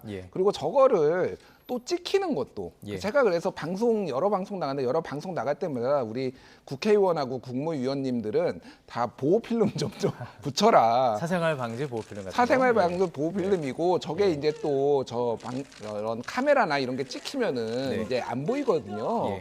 그래서 저런 거를 저거 한 거 자체가 부적절하지만은 너무 많이 걸리니까 또 정부 여당에서도 너무 많이 걸리니까 조금 붙이고 하셨으면 좋겠는데 우리 김종혁 비대위원님은 이미 붙이셨다고 하더라고요. 역시 준비된 정치인이다 생각이 듭니다. 맨날 나를 근데 하나만 해요. 짧게 말씀드리면은 국정조사 무용론을 말씀하셨는데 해보지도 않고 어떻게 그런 얘기를 합니까? 그래서 구덕이 무서워서 장 못 담그냐 이 속담이 떠오릅니다. 일단은 해보고 좀 더 건설적인 방향으로 하는 게 그게 국회 자세 아닌가 그렇게 보여집니다. 알겠습니다. 지금 저희가 좀 가볍게 이야기는 하긴 했지만 이 자리는 굉장히 엄숙한 자리였고 국조가 잘 이루어져서 정말 이분들의 좀 마음을 조금이라도 밝혀줄 수 있는 도대체 무슨 일이 있었던 것인지 그 상황 속에서 여러 가지 지금 새로운 사실들이 계속 드러나고 있기 때문에 그런 것들이 좀 잘 이루어졌으면 좋겠습니다. 자, 이제 시선을 좀 옮겨보도록 하겠습니다. 지금 이상민 장관 이야기가 나왔으니까요. 좀 하나 여쭤보고 싶은 게 지난주에 저희 이제 만찬 가기 전에 저희 만났잖아요. 그 다음날 만찬을 갔고 자, 만찬을 그때 갔다 오셨습니다. 그러니까 지금 비대위원으로서 윤석열 대통령을 만나고 왔는데 혹시 이상민 장관 얘기 있었나요? 아니요, 전혀 없었습니다. 전혀 없었습니까? 알겠습니다. 그러면 한 가지 더. 지금 이제 질문을 드릴 게 국민의힘 전당대회 관련된 질문이에요. 2말 3초. 그러니까 전당대회가 예상한 것보다 좀 빨라진다. 이런 얘기는 또 있었나요? 없었습니까? 전혀 없었고요. 전혀 없었고요. 아니 사실 거기서 그런 얘기할 그런 분위기겠습니까? 한 20명 넘게 앉아서 맥주 마시면서 얘기하는데 거기서 무슨 전당대회 시기라든가 이런 이상민 장관 얼마나 심각한 문제예요. 그런 얘기들을 나오지 않았고요. 심각한 얘기는 좀 피했고. 아니 그러니까 여러 가지 얘기들, 여러 가지 말씀도 하셨고, 예를 들면 네네. 물류, 예를 들면 화물연대 파업이 이것 때문에 정말 우리 큰일 났다, 이거 네. 어떻게 해야 될까라는 것들, 뭐 정책위 의장도 좀 말씀을 하셨고, 근데 뭐 대통령도 여러 가지 법안에 대해서 잘 아시더라고요. 뭐 법률가 출신이라서 그런지. 네. 그래서 이러이러한 문제들이 있는데 이건 어떻게 우리가 대처해야겠다, 뭐 이런 얘기들 지나가면서 쭉 얘기를 했지만. 예. 어떤 하나의 주제를 놓고서 사실 그 전당대회 시기 같은 굉장히 중요한 얘기고 논란이 될 수 있는 얘기고, 대통령이 또 그걸 언급하는 것 자체도 좀 적절치가 않잖아요. 예. 아니 왜 대통령이 그걸 언급을 하세요? 예. 그거야 이제 당에서 결정을 하고 그다음에 그 당원들의 의사를 수렴을 하고 뭐 이런 과정이 있어야 되는 거고, 예. 만약에 실제로 거기서 그런 대화가 나왔다면 민주당이 가만히 계시겠어요? 아니 대통령이 왜 당무에 개입을 해서 이게 말이 되느냐, 굉장히 공격하실 거 아니에요. 예. 그런 일은 있을 수도 없고, 그 수많은 사람 앞에서 어차피 다 새 나갈 텐데, 예. 말이 나갈 텐데 그 본인이 그렇게 공격받을 말씀을 하신다? 예. 그건 상식적이지 않죠. 자, 만찬 자리에서는 없었습니다. 근데 그 앞선 친윤계 의원들과 만찬이 있었습니다. 그 이후에 지금 전대시기가 좀 빠르게 돌아가기 때문에 이런 기사가 나오는 거예요.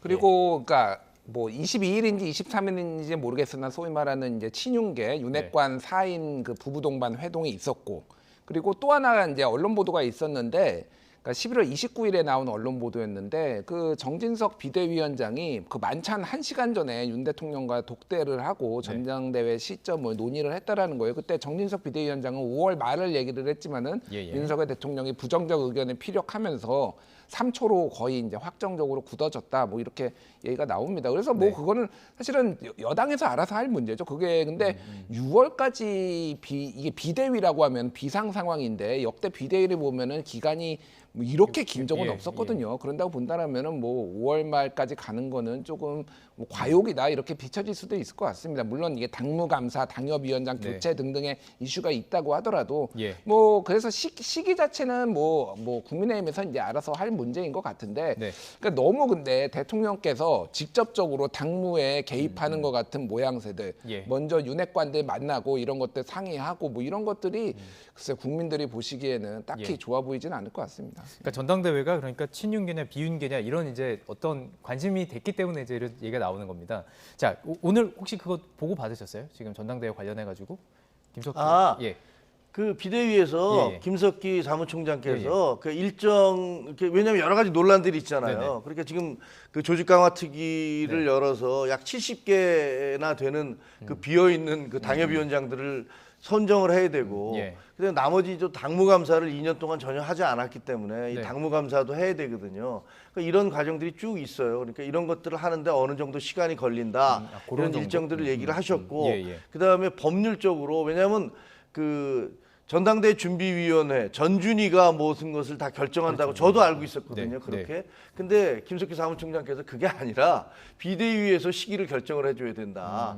비대위에서 시기를 정해서 그것을 그 전국 상임위원회에 넘기고, 전국 상임위원회에서 전국위원회로 넘겨서 제적 과반수의 투표를 이상 출석에 그 과반수의 찬석으로 이걸 통과시켜 줘야 된다. 왜냐하면 당원 당규 개정 사항이니까 그런 얘기를 쭉 보고를 했어요. 큰 틀에서만 얘기된 그래서 거네요. 법률적으로 이러니까 정진석 그 비대위원장이 오케이 알겠는데 지금 현재 예산안 문제를 가지고 국조를 가지고 야당과 저렇게 우리가 공방을 벌이고 있으니까 요거 정리되면 바로 우리가 그 집중적인 논의를 시작합시다.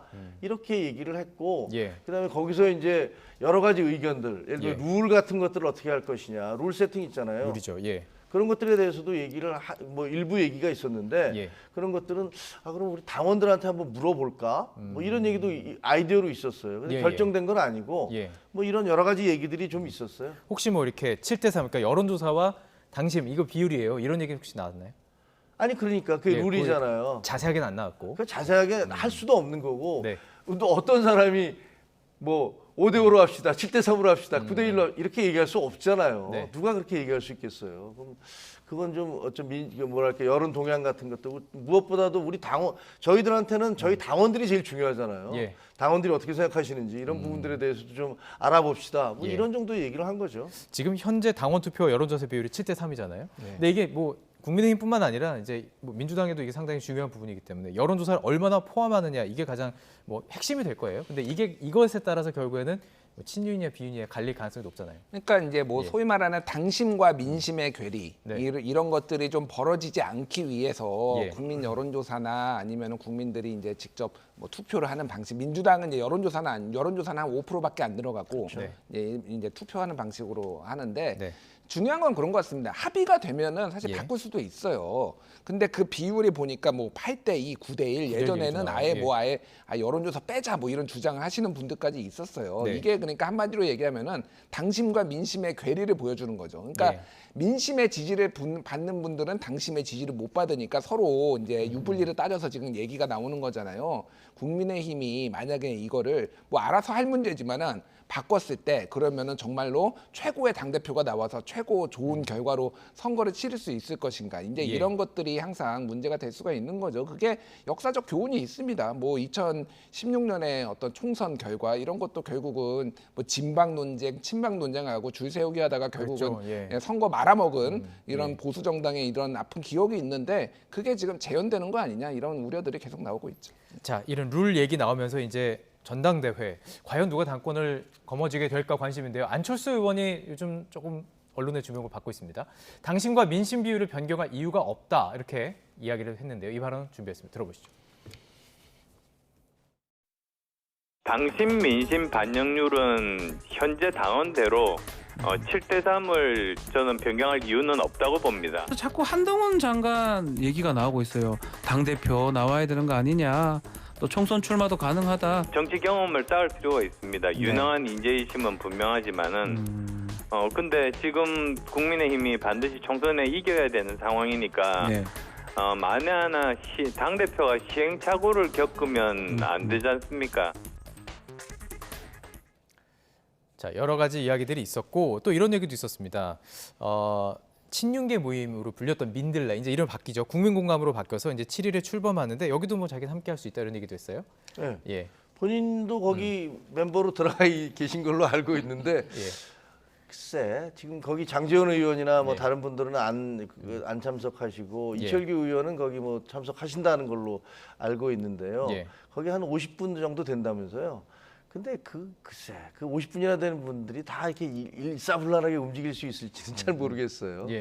뭐 당원들이 뭐 공부하는 모임 갖고 그러는 거야. 사실은 뭐 파티라는 그 단어 자체가 정당이라는 것 자체가 무리를 짓는다는 뜻 아니겠어요? 그 무리가 여당이나 야당도 다 무리를 짓는 것이고 그 당 내에서도 나쁘게만 얘기하지만 사실은 나름대로의 파벌이나 계보 그 파티가 없을 수가 없어요. 친한 사람이 있고 안 친한 사람이 있고 생각이 비슷한 사람이 있고 다른 사람이 있으니까 큰 틀에서는 같다 하더라도 서로 다를 수밖에 없는데 그거를 자꾸만 뭐 이것이 뭐 친윤계니까 이게 뭐 대통령의 뜻에 따라서 뭐 일방적으로 움직이고 저는 그러지는 않을 거라고 봅니다. 친윤계 그러니까 뭐 지금 오늘 이제 안철수 의원의 어떤 흐름이 이 친윤계 이제 모임에라도 가고 그렇다면 지금 계속 이렇게 이야기 나눈 그 흐름들이 행간의 흐름을 보면 안철수 대표한테 조금 윤심이 실리는 거 아니야? 이런 질문이 나올 수 있기 때문에 지금 여기 질문을 드리는 거거든요. 윤심이 저는 윤심이 실리지 않은 걸로 알고 있고요. 일단 제가 아마 맞을 겁니다. 그래서 그러니까 한마디로 얘기하면 지금 구도가 유승민은 거의 반윤이라고 보면 됐고 안철수 후보는 비윤 정도로 봐야 될 것 같아요. 왜냐하면 여러 가지 이제 다른 목소리들을 윤석열 대통령이나 대통령실하고 다른 목소리들을 낸 것이 여러 번 있었잖아요. 그렇기 때문에 어떤 차기 대선 후보로서의 본인의 입지도 있고 그렇기 때문에 무조건 따르는 대통령실의 입장에 따르는 것이 정치적으로 유리하지 않다라고 봐야 될 것 같습니다. 그래서 중요한 거는 어쨌든 이분들이 얘기를 하는 거는 여론조사 비율을 줄이면 안 된다는 거예요. 왜냐하면 중도 성향의 사람들은 훨씬 여론조사에서 유리하고 지금 그러니까 그 갈등을 사실 합리적으로 조정을 할 수가 있느냐가 이 전당대회가 성공할 수 있는지 여부를 가를 것 같습니다. 예, 알겠습니다. 관련해서 더 뭐 하시고 싶은 생각 있으세요? 여론조사에 대해서는요. 그 민주당은 예를 들면 대의원 45, 그다음에 권리당원 40, 일반 당원 10, 그리고 여론조사 5%, 뭐 이렇게 했다가 나중에 그 이재명 대표가 이제 여론의 지지가 좀 높으니까 또 그걸 좀 높이자라고 이렇게 바꾸기도 하고 이렇게 했는데 저희 여론조사를 보시면요, 뭐 어떤 특정 후보께서는 그 1등이나 2등일 경우도 나오는데 또 그 우리 당 지지자들만으로 해서 보면 4등, 5등 이렇게 나오세요. 그럼 그 얘기는 뭐예요? 결국은 우리를 반대하는 민주당 지지자들이 일제히 다 그분을 찍었다는 얘기 예. 아니겠어요? 그러니까 이게 어떻게 해서든지 역선 뭐 당 대표라는 것은 대통령도 아니고 네. 당을 대표하는 분을 뽑는 거잖아요. 예. 그러면 역선택을 어떻게 막을 것인가 하는 부분들 우리와 경쟁하는 분들이 그 집단으로 와서 그 권리를 행사해서 그분을 자기들이 좋아하는 분을 대표로 뽑는다면 당원들의 입장에서는 이게 뭐지라는 생각을 하는 게 너무나 당연한 거 아니겠습니까? 예. 그러니까 그런 걸 놓고 지금 뭐 갈등과 논란이 좀 있는 거죠. 얘기하니까 진짜 전당대회가 다가오고 있는 느낌도 맞습니다. 들기도 하네요. 자, 이제 주제로 넘어가도록 하겠습니다. 민주당 이야기를 좀 해봐야 될 텐데요. 먼저 녹취부터 들어보시죠. 좀 내홍이 있다 이런 이야기입니다. 한번 들어보시죠. 이재명 대표가 출마하면 분당 가능성도 있다 이렇게 경고하셨어요. 그렇습니다. 네. 네. 지금도 그렇게 생각합니까? 그때 제가 했던 이야기가 이제 예를 들면 고양이의 탈을 쓴 호랑이와 같은 그런 모습을 보여서는 안 된다라는 이제 그런 요지의 이야기를 페북에 쓴 적이 있는데요. 네. 그거와 유사하게 돼 가는 것 같아서 굉장히 가슴이 아픕니다. 특검을 할 때만 특검 수사에 응하겠다 그래야죠. 응하지 않으면 바로 국회로 체포동의안 던질 수 있거든요. 당연히 부결시켜야죠. 어떻게 제1여당의 대표를 체포합니까? 그럼 방탄국회 얘기도 나올 수 있고. 당연히 방탄을 그러려고 있는 거죠 이게. 이런 부당한 공권력의 탄압에 대응하라고 만드는 게 바로 불체포 특권 아닙니까? 두 가지 전혀 다른 목소리가 들려왔습니다. 뭐 저희 그 정치를 보는 사람들은 알고 있죠. 이게 약간 이렇게 갈리는 그런 것은 알고 있지만 이게 이제 수면 위로 드러났다는 거예요. 그럼 이게 언제 더 수면 위에 드러나서 더 본격적으로 부딪힐까인데 지금 뭐 일각에서는 검찰 소환을 하면 그 기점으로 해서 좀 더 파열음이 커지는 거 아니야 이런 얘기 나오거든요. 그렇죠. 예. 일단 근데 저는 그 메신저 두 분에 좀 주목을 해요. 예. 왜냐하면은 두 분이 다 한동안 언론에 안 나오셨던 분들이에요. 예. 박영선 장관 같은 경우에는 네네. 보궐선거에서 이제 져서 안 나오고 그리고 올해 지방선거에도 서울시장 차출론이 있었지만 본인이 어머니의 건강 때문에 안 된다라고 했는데 그렇죠. 사실상 조금 이제 지금 나오는 것에 대해서 거부를 하셨던 거고 송영길 후보가 전 대표 같은 경우에도 서울시장 결국에 서울시장에 서울시장에 나와서 본인이 이제 대패의 책임을 했잖아요. 이분들이 한 분씩 나와서 언론에 얘기를 한다라는 거는 당에 많은 지각 변동이 지금 있으려고 하는구나라는 거를 이제 짐작을 할 수가 있는 거죠. 그래서 정치적 기지개를 펴는 분들이 상당히 늘었다라고 이제 볼 수 있을 것 같고 기소 시점 일단은 이제 지금 앞으로 이재명 대표의 어떤 검찰 수사의 단계를 보면은 일단은 소환 조사가 있을 거고요. 소환 조사에 응할지 말지에 대해서는 당내에서 상당히 이론이 있을 테고 이론이 있고 현재도 있고 그런 다음에 이제 뭐 체포영장 발부가 돼서 이제 갈 가능성 아니면 바로 구속영장으로 갈 가능성들이 이제 나오고 있습니다. 그래서 일단은 중요한 거는 지금 당내에서 굉장히 이거에 대해서 여론이 갈리고 있고 말씀하셨다시피 소환 조사까지는 그래도 뭐 조금 이제 좀 의견이 크게 분출이 안 될 텐데 체포나 구속에서는 확실히 의견들이 다 갈릴 거예요. 그래서 분당까지는 모르겠습니다만 확실히 비명계에서는 이거에 대해서 좀 강하게 나올 가능성. 일단 당대표직을 내려놓고 수사를 받아라 이렇게 얘기할 가능성이 상당히 높아지고 있어요. 지금. 검찰 수사가 지금 전방위로 지금 주변인들 계좌 추적에 나섰다는 얘기가 지금 언론 통해서 나오고 있습니다. 그렇다면 지금 말씀하신 것처럼 소환 그리고 혹시 지금 체포까지 그런 얘기가 나오게 되면은 파열음이 들릴 것 같은데 어떻게 전망하세요? 어디까지 검찰이 할 거라고 보세요? 물론 알 수는 없습니다. 근데 물론 그 검찰이야 뭐 증거에 따라서 법대로 가겠죠. 근데 저는 이해할 수 없는 게 그 호랑이의 탈을 쓴 고양이라면 그게 논리적으로 말이 되는데 고양이의 탈을 쓴 호랑이가 무슨 말인지를 잘 모르겠어요. 무슨 뜻에서 그런 얘기를 하셨을까? 혹시 아세요? 무슨 뜻인지? 저도 잘 모르겠습니다. 이게. 그러니까 고양이가 호랑이 탈을 쓰고 호가 오히를 한다. 뭐 괜히 뭐 무서운 척하든가 뭐 힘센 척한다. 이건 이해가 되잖아요. 근데 호랑이가 고양이 탈을 쓰면 그럼 어떤 일이 벌어지는지는 잘 모르겠어서 저게 참 이해가 잘 안 되고요. 무슨 말씀일까? 그리고 또 하나는 지금 제가 이한 건 분열을 일으키는 어떤 그런 그게 될 수 있다. 그렇게 받아들였습니다. 그런 건가요? 고양이 탈을 쓰면 분열인가? 하여튼 그것도 그렇고 그다음에 송영길 전 대표께서 하신 말씀은 정말 경악을 할 수밖에 없어요. 이 방탄국회 당연히 열어야죠. 그게 이런 게 부당한 공권력 탄압에 대응하라고 만든 게 불체포 특권 아니냐라고 말씀을 하시잖아요. 아니 무슨 혐의에 의해서 어떻게 되는지도 모르고 무조건 안 된다라고 지금 선을 긋고 계신 거잖아요. 김용과 정진상 그 최측근 분신, 오른팔, 왼팔 이런 사람들이 다 구속이 됐습니다, 지금. 예. 그리고 지금 많은 사람들이 그 다음에 이 이재명 그 대장동의 그 수많은 돈의 그 저수지와 관련된 게 이재명 대표 아니냐 이렇게 얘기를 하고 있는데 검찰 수사 결과와 나오기도 전에 무슨 얘기든지 상관없이 이건 무조건 방탄해야 되고 막아야 된다. 이게 헌법을 중시하는 국회의원이 헌법과 법률을 중시해야 될 국회의원이 더구나 민주당의 대표를 하신 분이 이렇게 말씀을 하실 수가 있는 건지 그럼 일반 국민들은 왜 그 체포영장이 나오면 거기에 따라야 되고 왜 구속당해야 되고 그럼 나도 그거 인정할 수 없어 이렇게 얘기를 하면 그래도 되는 건가요? 예. 자, 시간이 많지는 않지만 송영길 대표 얘기 들어보면 그러니까 검찰이 믿을 수 없다라는 취지였어요. 그렇죠. 예. 지금 진행되는 뭐 수사를 보면은 뭐 정치적 공동체 뭐 이를테면 이런 거를 정진상 전 실장한테 영장에 쓰면서 뭔가 냄새는 피우는데 명확한 증거가 없다라는 식의 인식을 가지고 있는 것 같습니다. 근데 말씀하셨다시피 정말 명백하게 물증을 확실히 가졌다라고 한다면 그거는 또 다른 차원의 얘기가 되겠죠. 예, 알겠습니다. 여기까지 듣도록 하겠습니다. 뉴스 포커스 오늘 김종혁 국민의힘 비대위원, 김준일 뉴스톱 대표와 함께했습니다. 고맙습니다. 고맙습니다.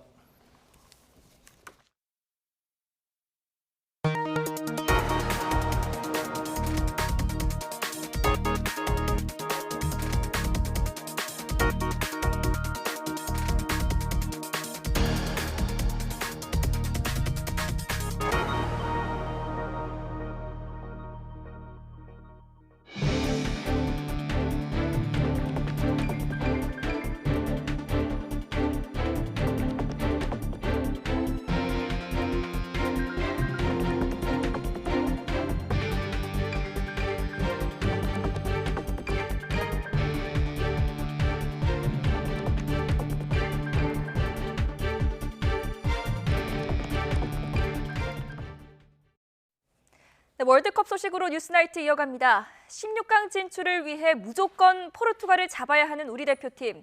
내일 밤 결전을 앞두고 공식 훈련을 소화했습니다. 카타르 현지 연결해 보겠습니다. 허재원 기자. 네, 카타르 도하입니다. 네, 역시 수비의 핵 김민재 선수 몸 상태가 궁금합니다. 오늘 훈련에는 참석했습니까? 네, 오늘 우리 축구대표팀 선수들 공식 훈련을 통해 내일 포르투갈전에 대비했습니다. 훈련 초반 15분 정도를 공개했는데요. 대부분 우리 선수들 밝은 표정으로 훈련을 소화했습니다. 역시 김민재 선수의 몸 상태에 많은 관심이 집중됐습니다. 김민재 선수 어제는 훈련장에 나오지 못하고 호텔에서 재활 치료만 받았는데요. 오늘은 일단 훈련장에 나오긴 했습니다. 하지만 훈련은 하지 않고 자전거만 타면서 부상 부위의 회복에 전념하는 모습이었습니다. 우루과이전에서 다친 오른쪽 종아리에 계속 통증이 남아있기 때문에 일단 내일까지 회복 상태를 보고 포르투갈전 출전 여부를 결정할 것으로 보입니다. 반면 허벅지 부상으로 두 경기에 모두 뛰지 못했던 측면 공격수 황희찬 선수는 이제 모든 훈련을 정상적으로 소화하고 있어서 내일 포르투갈전 출전이 가능할 것으로 예상합니다. 조금 전 메인 미디어 센터에서 열리는 공식 기자회견에서는 벤투 감독과 김영권 선수가 참석했는데요. 벤투 감독은 김민재 선수의 출전 여부에 대해서 아직 결정은 내리지 않았고 내일까지 상황을 지켜보겠다고 조심스러운 답변을 했습니다. 네, 그런데 허재원 기자가 지금 있는 곳이 포르투갈 훈련장이죠. 분위기가 어떻습니까? 네, 포르투갈 축구 대표팀은 잠시 뒤부터 시작되는 공식 훈련을 통해서 우리나라와의 일전에 대비합니다. 역시 이틀 동안 훈련에 참가하지 않았던 호날두 선수의 몸 상태에 많은 관심이 집중돼 있습니다. 지금 이곳 훈련장에는 우리나라 취재진이 많이 모여 있는데요. 아직 호날두가 부상이 있다든지 하는 특별한 소식은 확인되지 않았고 숙소 내 체육관에서 개인 훈련을 하면서 우리나라와의 일전을 준비하고 있다고 전해지고 있습니다. 포르투갈은 이미 2연승으로 16강 진출을 확정했지만 조 1위를 확보해야 16강에서 브라질을 피할 수 있습니다. 하지만 페레이라와 멘데스, 오타비오 등 핵심 선수 3명이 부상으로 결정할 것으로 보입니다. 또 경고를 받은 선수가 4명인데 경고 누적으로 16강전에 못 나가는 걸 방지하기 위해서 우리나라와의 경기에 쉴 가능성이 있습니다. 우리 대표팀이 공략할 수 있는 빈틈이 생길 수 있다는 뜻입니다. 우리로서는 복잡한 경우의 수를 계산할 시점은 아닌 것 같습니다. 무조건 포르투갈을 이겨야 16강행을 위한 희망의 길이 열립니다. 지금까지 카타르 도하에서 YTN 허재원입니다.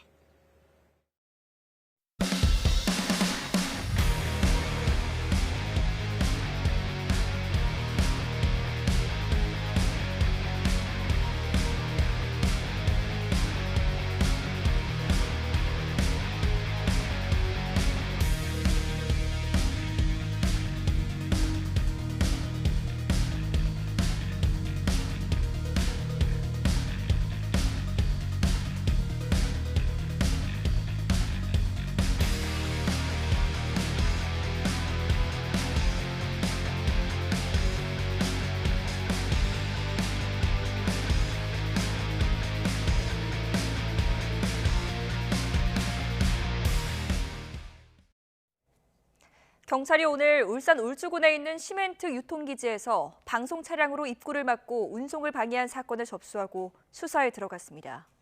경찰청은 이 사건을 포함해 오늘까지 화물연대의 집단 운송 거부와 관련된 불법 행위 19건을 적발하고 32명을 수사하고 있다고 밝혔습니다. 또 시멘트 운송 차량 등 비노조 차량 840대를 호위해 정상적으로 운행할 수 있도록 지원했다고 덧붙였습니다. 시민언론 더탐사 강진구 대표가 오세훈 서울시장 부인의 수업에 허락 없이 들어간 혐의로 불구속 기소됐습니다. 서울 동부지방검찰청은 주거 침입 혐의를 받는 강 대표를 불구속 상태로 재판에 넘겼습니다. 강 대표는 앞서 지난 5월 말 오 시장의 부인인 송현옥 세종대학교 영화예술학과 교수 수업에 몰래 들어가 녹음을 시도한 혐의를 받습니다. 강 대표는 한동훈 법무부 장관을 스토킹한 혐의 등으로도 고소돼 경찰 수사를 받고 있습니다. 이태원 참사 유가족들은 참사 발생 한 달이 지난 지금도 희생자들의 비명이 머릿속에 가득하다며 오열했습니다. 그러면서 이임재 전 용산경찰서장과 박희영 용산구청장에겐 최대 살인죄까지 적용해서 구속수사하고 이상민 행안부 장관은 파면하라고 요구했습니다. 들어보시죠. 대형 참사가 서울 한복판인 이태원에서 일어난 지 벌써 한 달이 지나가고 있습니다. 하지만 우리들은 바로 엊그제 일어난 것처럼 너무 생생하고 또렷합니다. 이태원 그 골목에서 158명의 아들, 딸들이 살려달라, 숨쉬기 힘들다라고 외치는 비명소리가 머릿속에 가득 차 생업은 포기했고 정신과 약을 먹으며 하루하루를 버티고 있습니다. 우리 유가족들은 박희영과 이임재에게 최대 살인죄까지 적용하여 증거인멸의 우려가 없도록 구속수사하며 특히 대한민국 재난안전총괄부처의 수장 이상민 행정안전부 장관에 대해서는 파면을 원합니다. 현대제철 하청업체 직원들이 정규직 전환을 요구하며 회사를 상대로 낸 소송에서 1심 법원이 노동자들의 손을 들어줬습니다. 7년 만에 승소해 노동자들은 회사와 정규직 전환을 위한 교섭에 나서겠다고 목소리를 높였습니다. 임성재 기자입니다. 지난 2016년 현대제철 당진 공장에서 철강 제품 생산과 정비, 크레인 운전, 운송 등을 담당한 하청업체 직원들이 회사를 상대로 소송을 냈습니다. 파견이 금지된 제조업 직접 생산 공정에 투입됐다며 현대제철은 자신들을 정규직으로 고용해야 한다고 주장했습니다. 소송을 제기한 지 7년이 다 돼서야 1심 판단이 나왔습니다. 법원은 하청업체 노동자 923명을 정규직 신분으로 인정해야 한다고 판결했습니다. 재판부는 노동자들이 하청업체에 고용됐지만 현대제철에서 직접 지휘와 명령을 받았다고 설명했습니다. 다만 소송이 진행되는 동안 만 60살이 넘은 노동자 2명에 대해선 정년이 지나 회사가 직접 고용할 의무는 없다고 봤습니다. 전국 금속노조는 법원이 현대제철의 불법 파견을 인정했다며 환영했습니다.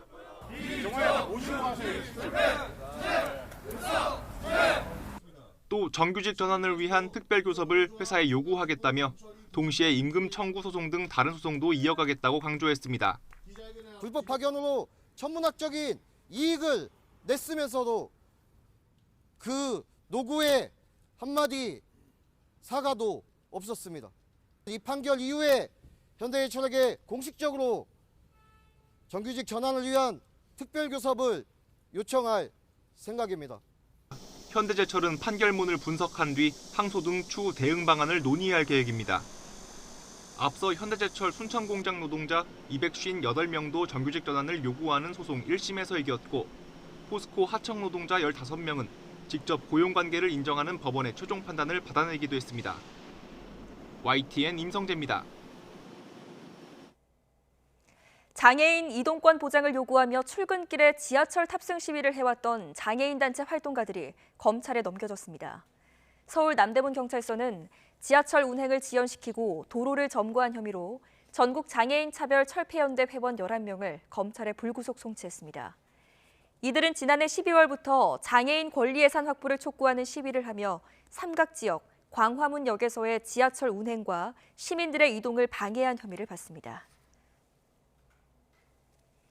육군이 고 변희수 하사의 순직을 인정하지 않았습니다. 사망이 순직 기준이 되는 공무와 인과관계가 없다고 본 건데 부당한 전역 처분으로 사망하게 됐다는 이 진상규명위원회의 결정을 받아들이지 않은 겁니다. 신준명 기자입니다. 성전환 수술 뒤 강제 전역 처분을 받고 극단적 선택을 한 고 변희수 육군 하사의 순직이 인정되지 않았습니다. 육군은 보통전공 사상심사위원회에서 변 하사의 사망을 비순직, 일반 사망으로 결정했습니다. 앞서 지난 4월 대통령 소속 군사망사고 진상규명위원회는 부당한 전역 처분이 주된 원인이 돼 사망에 이르게 됐다며 순직으로 심사하라고 국방부에 요구했습니다. 하지만 육군은 변 하사의 사망이 관련 법령에 명시된 순직 기준인 공무와 인과관계가 없다는 게 전공사상심사위의 판단이라고 설명했습니다. 그러면서 군사망사고 진상규명위원회의 순직 요구를 받았지만 비순직 처리된 경우는 전체의 4.5% 정도라고 덧붙였습니다. 지난 2017년 부사관으로 선발된 변 하사는 2019년 성전환 수술을 받았습니다. 육군은 변 하사의 성전환 수술 이후 생긴 신체 변화를 심신장애로 규정하고 이를 근거로 2020년 1월 23일 강제 전역 처분했습니다. 변 하사는 육군 참모총장을 상대로 강제 전역 취소 행정소송을 제기했는데 첫 변론을 앞둔 지난해 2월 27일 자택에서 극단적 선택을 했습니다. 부사관 의무복무 만료일인 2월 28일을 하루 앞둔 시점이었습니다. 이후 8개월여 만에 법원이 변 하사에 대한 육군의 강제 전역 처분이 부당하다며 원고 승소 판결을 내리면서 변 하사는 현역 상태에서 숨진 것이 됐습니다. 복무 도중 사망한 군인은 통상 순직자로 분류되는데 고의나 중과실, 위법 행위로 사망한 경우에 해당하는 일반 사망자로 변 하사를 분류한 건 부당하다는 지적이 나옵니다. 보통 자해 사망 같은 경우에는 구타 가혹행위나 괴롭힘 그와 관련된 연관성이 있거나 하면은 다 순직 처리돼서 현총원 들어가요.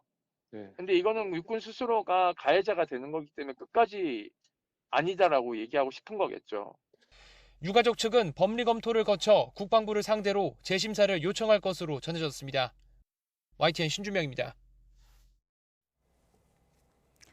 오늘 경북 김천에서 규모 3.2의 지진이 발생했습니다. 다행히 피해는 없었지만 흔들림을 느낀 주민들이 많이 놀라서 소방서 등의 신고 전화가 잇따랐습니다. 허성준 기자입니다. 경북 김천시 아포읍입니다. 오후 3시 17분쯤 이곳에서 지진이 발생했습니다. 규모 3.2로 진원의 깊이는 14km였습니다. 지진으로 경북과 충북에는 진도 3의 흔들림이 전달됐습니다. 이 정도면 실내, 특히 고층 건물에 있는 사람은 현저하게 진동을 느낄 수 있습니다. 예, 일을 하고 있는데 창문이 흔들리더라고요. 나는 손님이 들어오면서 그러는 줄 알았는데 경주 지진이 생각이 나서 김천도 이제 안전하지는 않겠구나 그런 생각을 했습니다. 50km 이상 떨어진 대구와 대전, 경남에서도 진도 2의 흔들림이 이어졌습니다. 별다른 피해는 없었지만 소방과 경찰에 진동을 느꼈다는 유감 신고 수십 건이 접수됐습니다. 진동을 느낄 때 무슨 대형 화물 트럭이 땅 밑으로 지나가는 느낌? 길을 나는 순간 요 옆에 있는 소축사에서 소들이 막 난리를 나면서 올해 한반도에서 발생한 규모 2.0 이상의 지진은 73회로 지난 20년 평균인 70.6회보다 약간 많습니다. 이 가운데 최대 규모 지진은 10월 29일 충북 괴산군에서 발생한 규모 4.1의 지진입니다. YTN 허성준입니다. 네, 다행히 코로나19 유행은 정체 국면에 접어들었습니다. 수학자들은 2주 뒤에 신규 환자가 감소할 것으로 예측했는데 하지만 방역당국은 아직까지는 불확실성이 크다며 당분간 증가세가 이어질 거라 이렇게 보고 있습니다. 최명신 기자입니다. 코로나19 신규 환자는 전날보다 10,000명가량 줄며 감소세가 이어졌습니다. 특히 이번 주 들어 나흘째 한 주 전 같은 요일보다 신규 환자가 줄었습니다. 유행 규모가 정체되는 상황이지만 중증화율과 사망 피해는 여전합니다. 위중증 환자는 13일째 400명대를 유지했고 사망자도 12일 만에 60명대로 올라왔습니다. 이런 가운데 앞으로 2주 뒤엔 신규 환자 수가 감소할 거란 수리학자들의 예측이 나왔습니다. 재유행이 현재 정점 구간이거나 이미 정점을 지났을 가능성이 있다는 겁니다. 이창영 울산과학기술원 수리과학과 교수팀은 최근 일주일간의 감염 재생산 지수를 토대로 신규 환자를 7일 5만 400여 명에서 14일 4만 8,400여 명 수준으로, 그리고 시문화 숭실대 수학과 교수팀은 7일 6만 7,500여 명에서 2주 뒤엔 6만 5,600여 명으로 각각 예상했습니다. 수리과학연구소는 2주 후 신규 환자가 2만 5천 명 수준까지 내려갈 것으로 내다봤습니다. KT 이동통신 위치 데이터로부터 집계된 읍면동 단위 이동량과 지난달 16일에서 30일 사이의 시도별 누적 확진자 수를 고려했을 때 신규 확진자가 2만 5천 명 수준이 될 것으로 예측됐습니다. 연구팀들은 변수로 감염 재생산 지수를 꼽았습니다. 하지만 감염 재생산 지수가 유행 확산을 의미하는 1을 넘겨 1.3까지 오르더라도 하루 최대 6만 명 수준으로 전망했습니다. 하지만 당국은 여전히 신중한 입장입니다. 최근 신규 환자가 정체 현상을 보이고는 있지만 당분간 증감을 반복하며 증가세를 유지할 것으로 판단했습니다. 당국은 변이 바이러스 확산과 면역 수준 감소, 겨울철 실내 활동 증가 등으로 확산 위험이 여전하다며 가장 나쁜 상황을 가정해 하루 최대 20만 명 수준까지 대비가 필요하다고 강조했습니다. YTN 최명신입니다. 10대 청소년의 인터넷 사용 시간이 코로나19 이전과 비교하면 거의 2배가 늘었습니다. 하루 평균 8시간이나 됐습니다. 신웅진 기자입니다. 지난해 10대 청소년 인터넷 이용 시간은 모바일과 PC를 합해 하루 평균 479.6분, 8시간으로 나타났습니다. 2016년에 조사했을 때 199.9분, 약 3시간 20분에서 2019년 267.2분, 약 4시간 반으로 늘더니 3년 만에 1.8배나 늘어난 겁니다. 평일에는 약 7.1시간, 주말은 9.1시간인데 평일 기준으로 보면 여성가족부가 분석한 청소년 수면 시간 7.2시간과 거의 비슷합니다. 인터넷 사용이 이렇게 급격히 늘어난 것은 코로나19로 인한 온라인 수업 등 비대면 교류 때문입니다. 학교에 가면은 친구들과 대화하는 시간이 많지만 온라인으로 하다 보니까 친구들과 소통도 적어지고 그냥 수업만 해가지고 잠도 많이 오고 그랬어요. 초중고생이 가장 많이 쓰는 소셜미디어는 인스타그램으로 81.6%를 기록했습니다. 2019년에 80.3%로 1위였던 페이스북은 이번에 46.1%로 하락했습니다. 메신저 부분에서는 카카오톡이 95.3%로 압도적이었고 인스타그램의 다이렉트 메시지와 페이스북 메신저가 그 뒤를 이었습니다. 유튜브 같은 온라인 동영상 플랫폼 업로드 경험자 비율은 초등생이 36.2%로 제일 높았고 중학생 29.9%, 고등학생이 20%로 가장 낮았습니다. 10대가 인터넷 포털에서 이용하는 주요 서비스는 검색이 63.9%, 웹툰이 23.8%였으며 쇼핑이나 뉴스, 이메일은 1에서 3%로 드물었습니다. 한국언론진흥재단은 이번 조사 결과에 대해 청소년이 미디어에 중독된 상태라고 우려하기보다는 온라인은 그냥 청소년의 일상으로 보는 게 합당하다고 분석했습니다. YTN 신홍진입니다. 네, 월드컵 이란 대표팀도 선전은 했지만 월드컵 16강 진출은 좌절됐습니다. 게다가 40년 앙숙이라는 미국에 패해 그 아쉬움이 더 컸는데요. 한편 이란에서는 이런 패배에 오히려 환호를 보낸 20대 남자가 보안군이 쏜 총에 맞아 숨지는 일이 있었습니다. 이승훈 기자입니다. 경기가 끝나자 몰려든 차들이 경적을 울립니다. 또 지기를 잘했다는 환호와 함께 심지어 하늘에 쏘아올린 축포가 짙은 밤을 환하게 밝힙니다. 또 다른 곳에서는 16강 좌절을 축하하던 한 남성이 보안군이 직접 겨냥한 총에 맞아 숨지기도 했습니다. 왜 이런 말도 안 되는 일이 난 걸까요?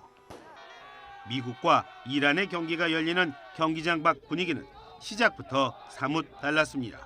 뭔가 준비하고 온 비장한 축구팬이 많아서입니다. 이들의 마음은 사실 더 복잡합니다. Mixed feeling. I can't say I'm happy really because my country is playing and I'm not really so keen that they win. 나라 안에선 벌써 몇 달째 여성의 인간다운 삶을 요구하며 힘겨운 시위를 하고 있는데 그게 이번 월드컵 분위기에 묻혀버리지는 않을까 걱정하는 겁니다. 아니나 다를까 경기가 끝나자마자 곳곳에선 자유를 달라는 구호가 시작되고 카타르 현지 경찰의 진압이 이어집니다. 22살의 이란 여성이 단지 머리카락을 드러냈다는 이유로 경찰에 끌려갔고 주검이 돼 돌아온 게 지난 9월입니다.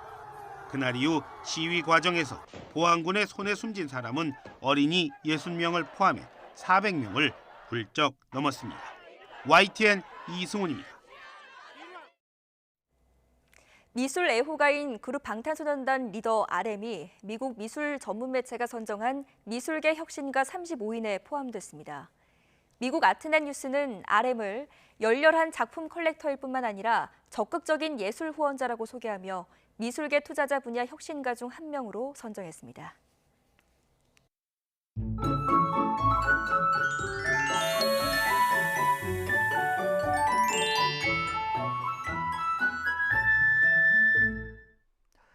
오늘 강력한 추위가 전국을 꽁꽁 얼렸습니다.